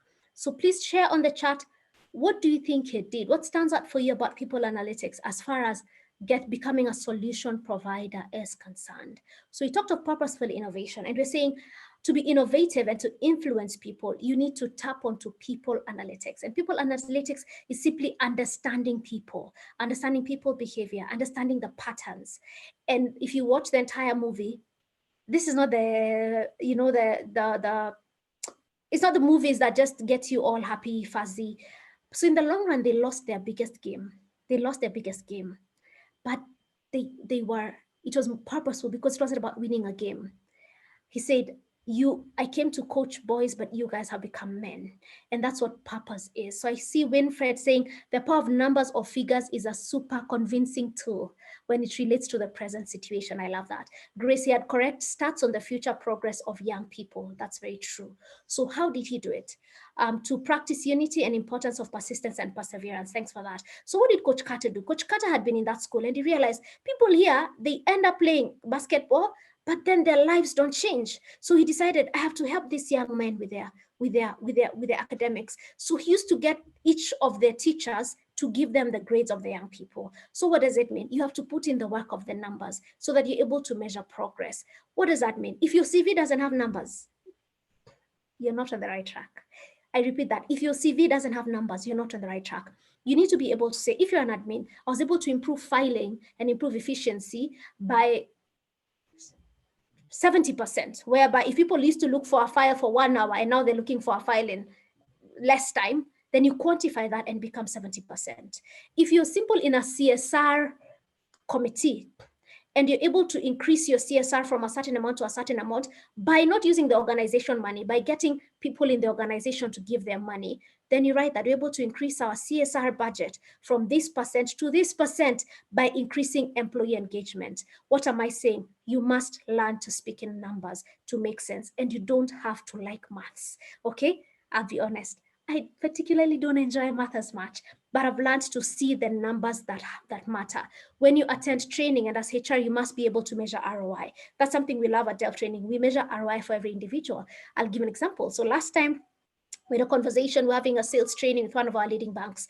And this gentleman was able to increase a lot of his sales. And he said, but everything I used to do is every week I admit my team, and whatever we learned in training, I shared with them for 1 month. So we asked, then how did your sales increase? He gave us the numbers. Then for your team, did the sales increase? Yes, by how much? And he was able to share at the end of 3 months, they're able to increase the sales in their teams for 3 deals to 30 deals per week. Isn't that amazing? They're able to increase from 3 to 30. Why? It wasn't just him. He could calculate his sales, but he realized when I meet my team on a weekly basis to train them what I learned, by the end, we're able to increase from 3 to 30 deals in a week. He was not the manager, but you can be sure he got his promotion. So if you want to advance to the next level, you must have people analytics. And I want to give some real life examples. And the examples I give are HR based, because I know many of us are in HR, but even if you're not, one of the things we learn is that you benchmark from different industries to learn for them. So again, we talk about people analytics. So let me read this. So HR analytics is the systematic identification and quantification of people drivers of business outcomes. What does it mean? We have these outcomes. One of the things we love at Delven, it's a big part of my purpose, is helping people achieve the outcomes that matter most. So what does HR analytics do? Or simply a focused employee. You're able to identify and quantify people drivers of business outcomes. So what does it mean? What are the outcomes in our business? How do we drive the agenda in our business? That's what people analytics is about. Now, HR decisions, and not just HR decisions, any leadership decisions. So if you want to influence your boss, you must be a 360 leader. You must lead your boss, influence your boss, you must lead your peers, you must lead the people under you. So previously, operational HR or any operational employee, in the 1990s, it was operational. It was my JD. Whether if your CV is looking at JD, you're not on the right track. It can never be about your JD. JD, anyone can do. So operational HR, or operational employee, operational leader, that was in the 90s. Then as the world continued changing, we got to strategic HR or strategic IT or strategic whatever it is. So the thing is, do you have any idea of what is in our strategic plan? If you want to convince your boss, just tell them, according to our strategy, but they just understand 2 things on the strategic plan, only 2. You don't need all, just 2. And in your conversations, talk about your strategy to your boss. You will get ahead. So you have to talk in a strategic level, but now it's data-driven. And I'll give a very basic example of how this was done. There's this organization that there were a lot of, that what was happening is their insurance companies for their vehicles, they actually pulled out. The guys who are doing the insurance, they refused to renew the next year. And they wondered why, and they were told, you guys are having too many accidents. So the team leader of the drivers, what he did is he asked them for statistics for all the accidents that have happened. And what they came to realize is there's a certain age group where most accidents happen. Does that make sense? There's a certain age group that most accidents happen. The second thing he noticed is that most accidents were happening for people who had less than 5 years of experience. What did that help them do? He went to HR and told them, when you're hiring, I only want someone with 5 years experience. True? And he told them, I want people this age. And what was his basis? These are the numbers. 80% of our accidents have come from this age group. Does that make sense? And he was able to get what he wants. Why? Because he was able to speak in numbers. You must be data-driven. So there's another case study that was done, and they're looking at retrenchment. And that's a tough conversation today. But when they did their numbers, they realized that the department has 2 job families, 14 workers were in the department, and they did all this math. But basically what they realize is number 6, if all retrenchment costs are paid immediately, it will take 2 months to break even and no external recruitment is required. What are we saying? As HR, if you're going through retrenchment, if you have to lay people off, please do your math. Let me tell you what's happening globally. A lot of people are being let go. Then guess what? They realize 3 months later, oh my goodness, we could afford to keep some people. So they're trying to call back people they had let go of. Can you imagine? Or hire people from scratch, which means that they don't have the experience in the organization. It's very shameful. So please do your numbers. How do you get to do your numbers? Very simple. Number 1, gather. Number 1 is gather. Gather the information you need. Gather the information of where are we losing a lot of money. There's a certain gentleman, and this was several years ago. Right now, we focus a lot more on leadership training. But many years ago, we did this training, and they brought in someone who was in charge of cleaning. And guess what he did? He realized that cost cutting is one of the strategic objectives. He's a cleaner. So one of the things he started doing is realize, why are we using paper cups? So he asked for glasses to be bought, but they're not buying glasses yet. And then he started encouraging people to carry their own water cups.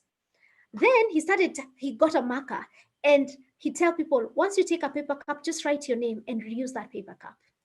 Then he started, because he was in charge of the papers for printing, he started asking people to say, do you really need papers, or are you just stacking them? So guess what? Over time, they're able to reduce their paper costs by 25%.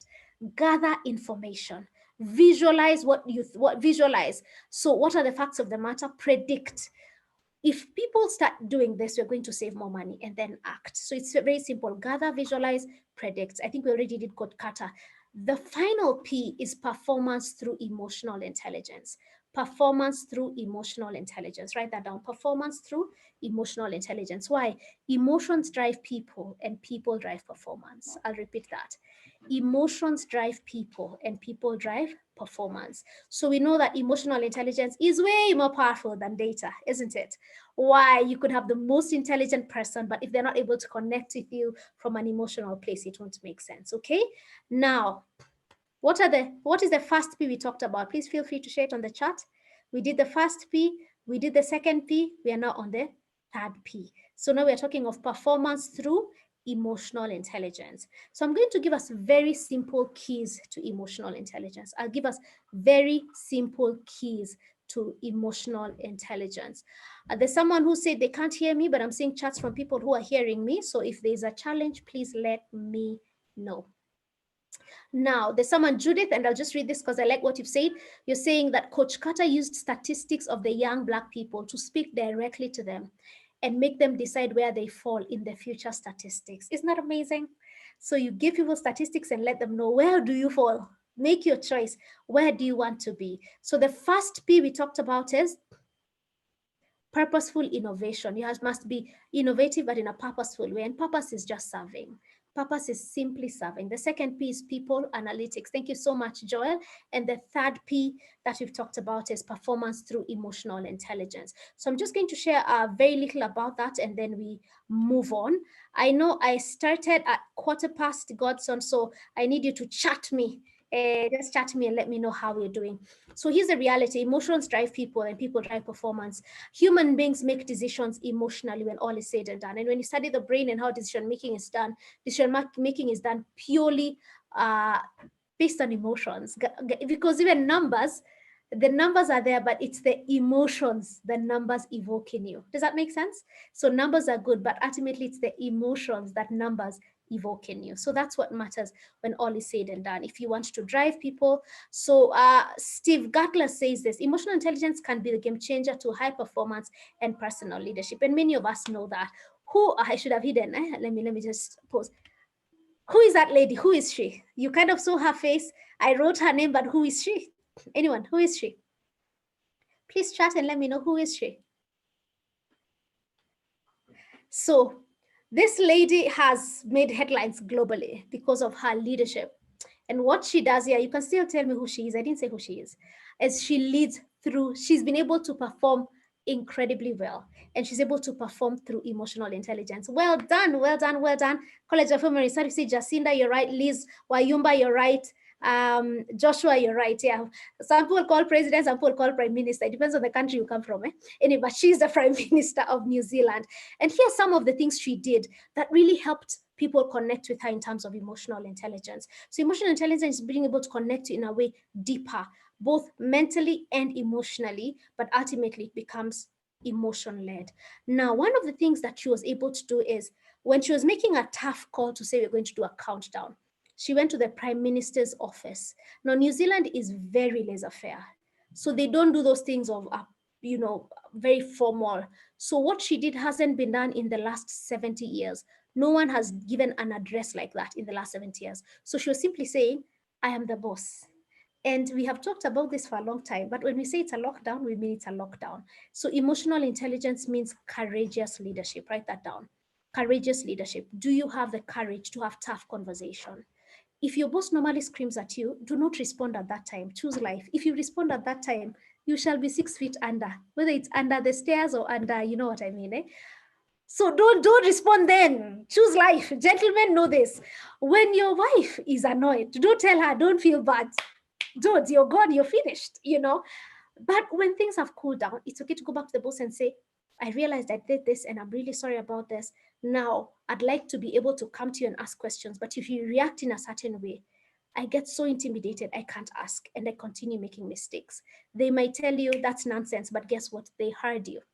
And even the bosses who shout, they don't shout at everyone. There are people they don't shout at. The people who call them out in a very respectable way. They're able to do that. So one of the things is she had courageous leadership, emotional intelligence. Another thing she did is she was very humane. One of the things she said is, I'm really struggling as a mom because I want my daughter to go to the park. I want my daughter to play in the park. And I'm struggling that she can't go to the park because every week we used to go to the park. So emotional intelligence, you need to have the heart of a leader. So courageous leadership is the head of a leader. Emotional intelligence is the heart of a leader. You must be able to show your vulnerability. You must be able to show that you don't have it all together. And that's how you'll be able to connect with people. You must be able to show you're a human being and you have weaknesses, and that will help you connect with people. So please do your research about Jacinta, Her Excellency. She's done an incredible job. She's able to lead with the head of a leader, the heart of a leader, and the hand of a leader. What does a hand of a leader mean? Practicality. Practicality. I'll give an example, which I thought was very cool. So she said, so one of the things we're going to face is when you go for the lockdown, people will go and want to shop and just hoard things. So she said, I was once, I don't know if she said a teller in a supermarket. She was just very honest with where she was. And she said, and just remember that teller is a human being. Just remember the shop attendants are human beings. And just remember, as you shop for everything, there are people coming behind you who need to shop. So you need to be practical to people. You need to give practical solutions so as to make a difference and ensure that you are helpful in every way. This is the last one I want to share. So we've talked of agility. So there's two interplays that is needed. So please write this down. Agility needs stability. And I know in the post-VUCA, we're talking of agility, agility, agility. So agility needs stability. So let's talk of being stable. And I'll ask you to write, which of this do you feel you're known for? And we look at stable. Are you more of reliable, proven, efficient? Are you the person who guys say, if you give this person, they'll get it done? Or are you more of the fast, nimble, and creative? But ultimately, if you're agile, if you're stable, you need to ensure that you're also dynamic. If you're dynamic, you also need to be stable. Here's the reality of human beings. Most likely, you're either more stable or more dynamic. If you're very honest with yourself, you're probably more stable as a person or more dynamic as a person. True or true? So I'd like you to share on the chat, which one do you need to grow in to become agile? Because we're told agile, agile, agile, like how do I become agile? So if you're very dynamic, you need to grow your stability. You need to grow your reliability. You need to grow in helping people journey with you and not just going ahead of them. If you're very stable, it's a good thing that you're reliable. You need to increase your speed. You need to increase your creativity. So feel free to write on the chat, which one are you more of? Are you more of stable or are you more of dynamic? So if you're more of either, and no one is perfect, it helps you know then what do I need to grow to be more agile? So when you're agile, you'll have rapid innovation, but more importantly, purposeful innovation. You'll be flexible and you'll be resilient. It's said that resilience is one of the things that is lacking the most in this generation. Resilience is one of the things that is lacking the most in this generation. I'll give an example. They're actually saying, and I say this with a lot of caution and with a lot of sensitivity. I'll give an example of mental illness, and there are people close to me who grapple with mental illness. So I say this with a lot of caution and a lot of care. And I know that, for example, where suicide is concerned, a lot of suicide, most of the time suicides is mental illness, and it has nothing to do with lack of character. It's like a broken leg is, you know, if you break your leg or if you get asthma, it's not that you are careless. You know what I'm trying to say? It is what it is. But there's a level where it's a lack of resilience. So there's this gentleman, and he was sharing his story about his son, and his son committed suicide. And the son left him a note, and he said, "Please tell my story to people." And he did a lot of research about suicide, and he realized that a lot of young people today are struggling with suicide because a lot of times we don't really know some of the struggles our parents go through, or the younger generation. Maybe us, we were told all the struggles our parents go through. Our children may not know the struggles we went through. He said, "My son never knew I was fired from a job." And some of us, our parents were only number one. You know what I mean? Eh? And you meet their friends, and all their friends were in the same school, and all of them were number one, according to their children, you know? But he realized that he never told his son that, "But I was fired." He never told his son, "My first or second girlfriend left me. They dumped me." You know what I'm trying to say? So a lot of successes are shared, but a lot of the failures are not shared. A lot of the shame is not shared. And what happens is we get a society of people who are not resilient because we hear the success without the real struggle from people close to us. Does that make sense? You hear of, I didn't get promoted. I stayed in a job and I wasn't promoted for 15 years. A lot of times you don't hear that story, or you hear that story from strangers. So you must build resilience so as to be agile. So I think I'm going to pause there and allow us to ask any question that we may have. So we've talked of the 3 Ps. How do you become relevant post-COVID? Number 1 is purposeful innovation. Number 2 is people analytics. Number 3 is performance through emotional intelligence. So allow anyone who has a question to please ask, and I'll propose it here. If there's a point you felt I wasn't very clear on, I think I have a few more minutes. So please let me know and I'll be glad to clarify. Okay. Thank you. I see someone who's sharing, I'm on the dynamic side. I need to grow up stability. Thank you all the best with that. I see someone saying, okay, I'll just call the first name. So first name should be safe. So Moses saying, I need to be more stable. So you know what you need to grow in dynamism. Winfred, you're more stable, need to grow in dynamism. One of the things I'll encourage you to do is get a colleague who you know is the opposite. I'll repeat, get a colleague who you know is the opposite. And when there's a conflict, a lot of times, if you're stable, you're not being very dynamic. So the colleague who is more dynamic will help you. Does that make sense? And if you're more dynamic, get a colleague who is stable. A lot of times it's just your spouse. Eh? You know, they say opposites attract, and then they clash. Anyway, so you know what I mean? Eh? Whatever attracted to you to your spouse, you now can't stand them. You know what I mean? And that's why diversity is our strength. So you could just be your spouse and tell them, this is what I'm facing at work. And especially ladies, if you're telling your husband, tell him, I want your advice. Because at times they just choose life and do not give you advice. So tell them, I know I am dynamic, you are stable, give me your stable view. Okay? Or you say, I know I'm stable, you're dynamic, give me your view. So as you ask for opinion, give people permission to give you a different view, and you will be agile. I hope that has made it easier about agility. You know, agility seems amorphous. No, it's just that the two. So you know what to do. Excellent. So, Clinton has asked such a good question. He's asked, at what point am I expected to break down? Is breaking down justified? Because resilience can be relative. Oh my goodness, Clinton, thanks for that question. It calls for situational leadership. I feel you're allowed to break down at any point. You're allowed to break down at any point, but not anywhere. I'll repeat that. You're allowed to break down at any point, but not anywhere. If it's in an interview and you need to break down, don't break down there. Just say, give me 5 minutes. Even if they kind of see you about to cry, get out of the room, cry and come back. Does that make sense? So you're allowed to break down at any point, but not anywhere. Why? You don't want to lose your humane self. And there's rarely a point you can't walk out. I can't think of a point in life you can't say, excuse me, and walk out, break down and come back. So I think you can break down at any point why you want to remain being human. But what's important is not whether you're breaking down or not. What is important is, are you dealing with the issue and are you dealing with yourself? I'll repeat. Are you dealing with the issue and are you dealing with yourself? Godson, let me know. I think as per my timeline, I think I have 10 more minutes. Huh? So I'll share. If not, just tell me, get out of here. Okay.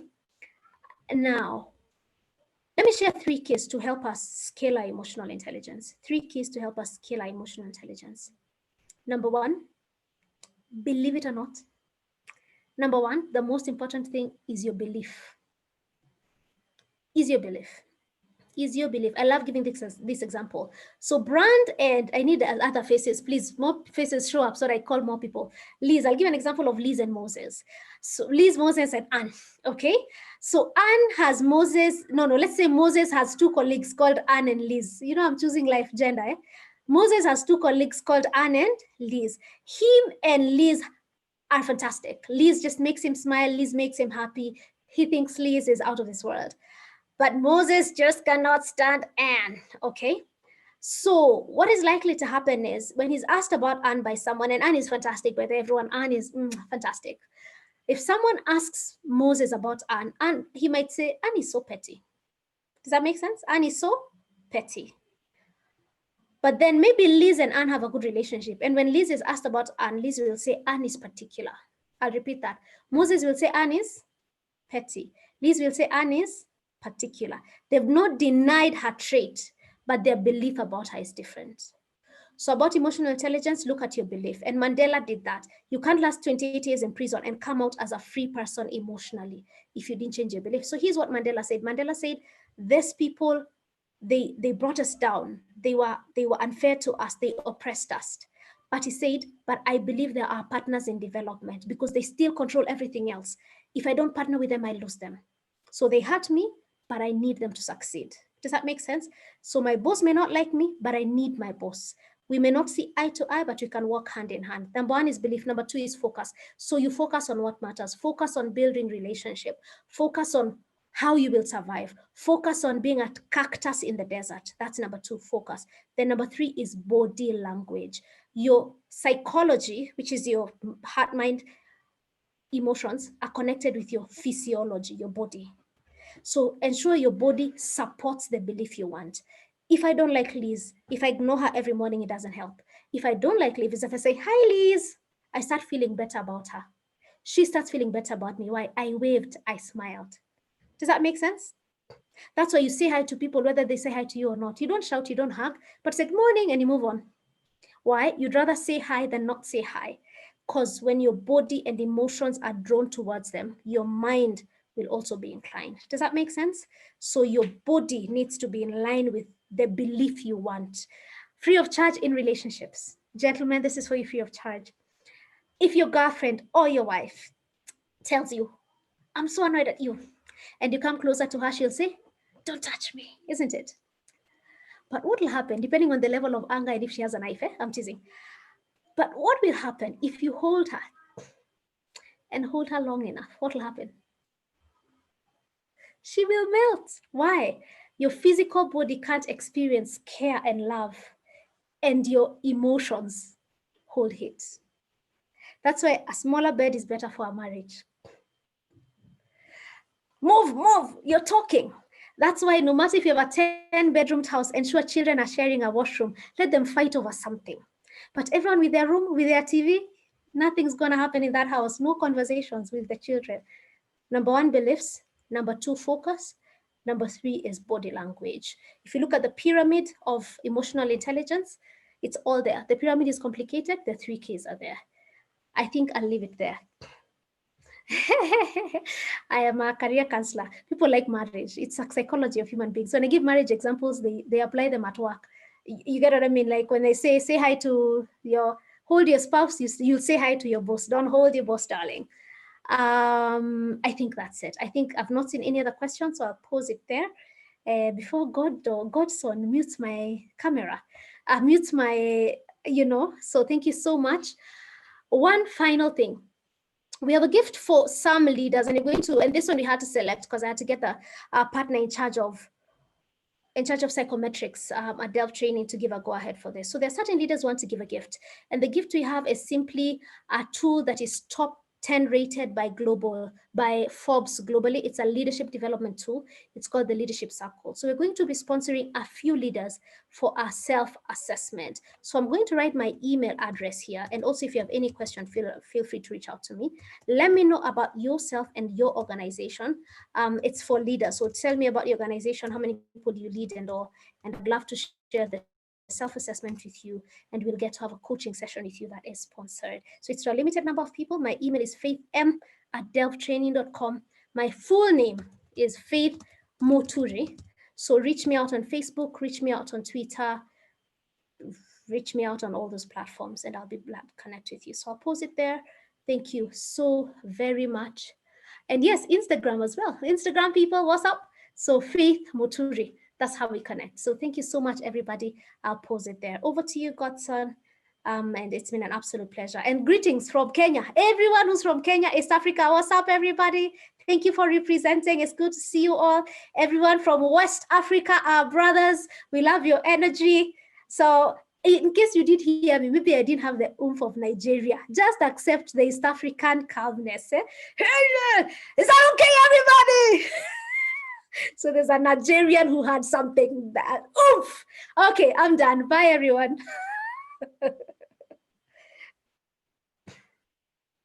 Godson, please take over.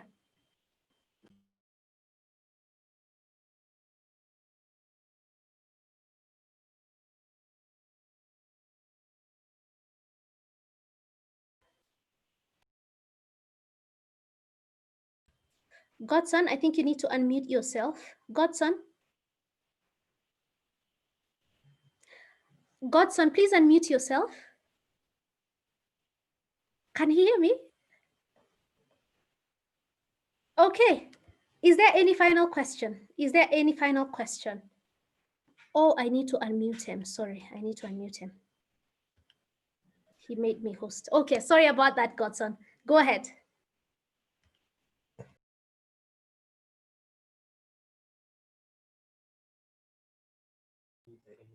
Thank you very much, Faith. Thank you very much. It's been an amazing session. Actually, you seized my voice, so there was no way they could hear me. Now you're the one on mute. But it's been a very it's been a very enlightening one. And like we rightly said when we spoke, I told you that one of the basic things that I really want the participants of this conference or this summit to go back home with is, I want them to leave learning new things, unlearning some of the old things and relearning certain things that can be applied in today's, in the today's professional space. I'm glad you spoke about purposeful innovation. I'm glad you spoke about numbers. You get it. We find ourselves in an environment where when we talk about numbers, people try to see you as showing off. People try to see you as in Nigeria, they will say you're doing I too know, or they say you're over sabi. In Ghana, they call you too know. You understand? But it's very important that you should be able to have your numbers, at hand, especially for those of us who want to switch to other jobs, for those of us who want to advance in our career. When you go for job interviews, you should be able to quantify your achievements. You should be able to say, in my organization, I was leading to so and so department. In 3 months, I was able to transform this department from what it was before to so and so thing. If you're leading sales, you should be able to come out boldly and say, I was able to grow the organization's profits by 10%, 20%, 30%. It's not you trying to be extra. It's not pride. You understand? It is only you quantifying, it's only you quantifying your achievement. Don't get to a point where you're ashamed, of the things you're achieving. And then the other one, you spoke about performance through emotional intelligence. Emotional intelligence is highly needed in our dispensation today. Empathy. And Ahoroka spoke about empathy. Empathy is so needed. The workforce is going to be much younger. The workforce is going to be much younger. Apparently, we're going to be having more people who will be getting married in the professional space. You get it? We'll be having more people who will be getting married too. Are you a HR professional? Are you a HR manager? Are you a recruiting officer? Consider those things. You get it? Not tomorrow when somebody tells you this, you flare up, just like you rightly said. There are certain factors that we all need to put into consideration. If I want to start recapping everything that Faith has said today, I don't think this session would ever end. I just want to say thank you very much, Faith. It's been amazing. And I know that everybody tuned in here this afternoon has benefited from this session. Thank you very much. Thank you very much. Now, we're moving over to the next segment.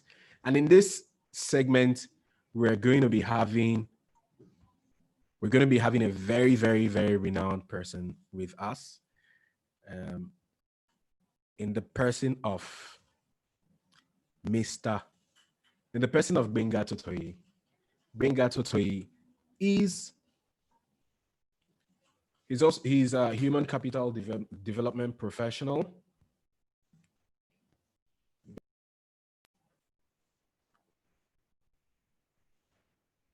Can you hear me? Okay.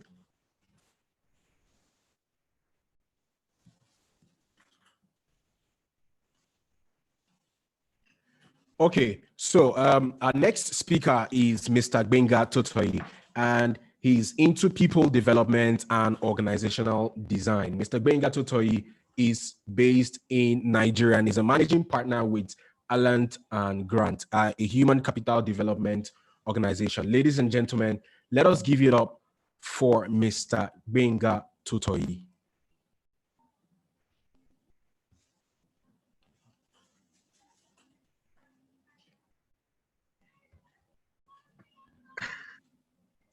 Hello, sir. I think my mic is muted. Okay, great. Okay. Thank you, God. Thank you, Faith. I listened in on that. And I know now I had to go. But it is a pleasure to be here. Can everyone hear me clearly, please? Yes, sir. Okay, great. So Ikechukwu Godson. Yes, sir. I want to celebrate you. Thank you for making this happen. To everyone that have been on the call, Faith, that was a powerful session. I listened in. So thank you so much for making this happen. And I have no doubt. The interesting thing about sessions like this, when you're not speaking first, is that you come under some sort of performance anxiety. And now came, and then I decided to break all the tables and then left some questions for me to answer. How fair can that be? That's not fair, right? That's true. It's not fair. It's not fair. It's not fair. And then Faith came all the way from Kenya. Faith, I'm looking for, if not for COVID, Kenya is one of those African countries on my list. I've got this thing that I've been doing for a while. So a couple of years ago, I told myself that I love to travel. So I love to travel. I love to experience culture. I love to experience new people. So I told myself that by year 2020, I was going to visit 30 states in Nigeria, 20 countries in Africa, 20 countries in Europe, and then 20 states in America. So I've done about 26 states in Nigeria. I've done 7 countries in Europe. Africa, I think I'm about 7 or 8. So I had Senegal, Kenya, Zambia on my list before COVID decided to put a pause to everything. So thank you, Ikechukwu, for allowing me to be in Kenya and allowing me to be in Kenya virtually. Faith, powerful session. Been following you for a short while. I salute what you do. And it's always a pleasure to see women holding it down. So thank you so much for such a session. Great, great, great stuff. I see some of my friends on this call. Musa, thank you so much. Musa Yakubu joining in from Abuja. Thanks, Faith. Thank you so much. A lot of people also joining from other continents of the world. It's going to be a good time. Very interesting. Someone else is giving me Joshua, thank you. Someone just gave me another name now. Benga Totoyi. That's right. All right.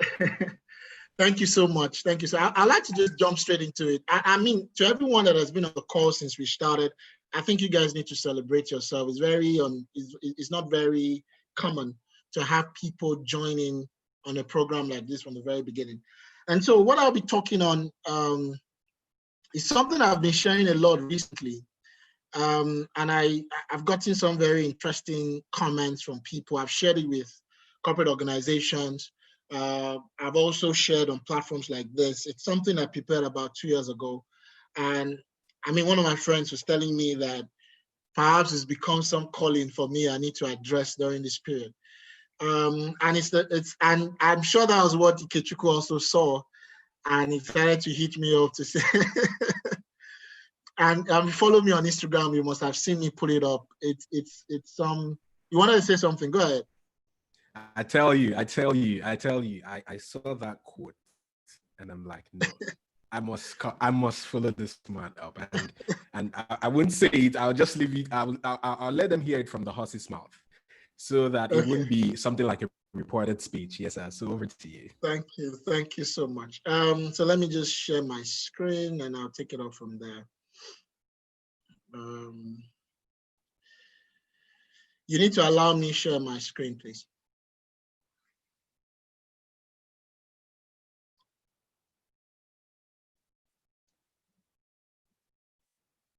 Ikechukwu, I still can't share my screen.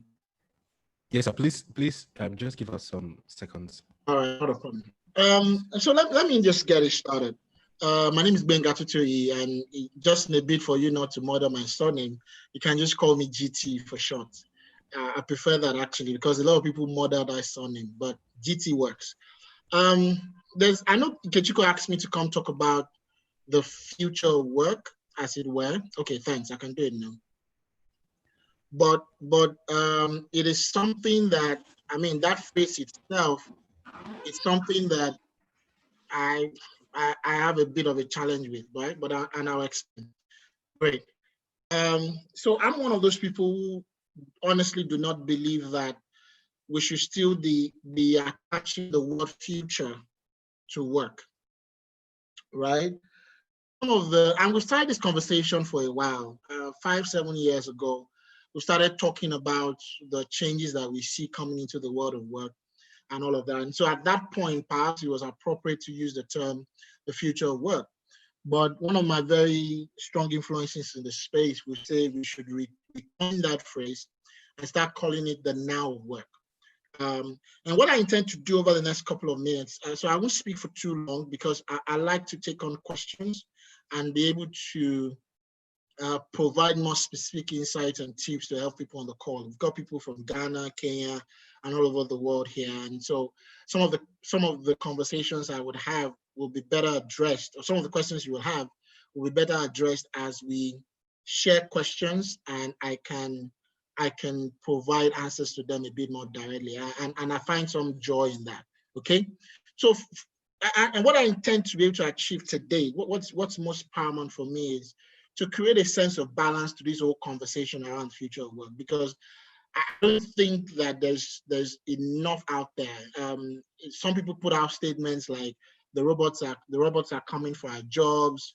I mean, there is high unemployment because of digitization and technology, and some of those, and then some wrong statements like Nigerian youths are unemployable, or when we look at Africa, we almost look at it from a standpoint of, you know, Africa is behind the rest of the world when it comes to technology, and I beg to differ.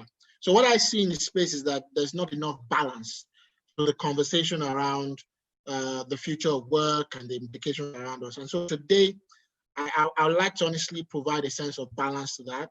By virtue of where I sit within the human capital space in Nigeria from a regulatory standpoint and a product standpoint. I see the issues across board, and I hope that as you listen to me today, you'll be able to join in. Thank you so much, guys. So that's what I intend to do, and then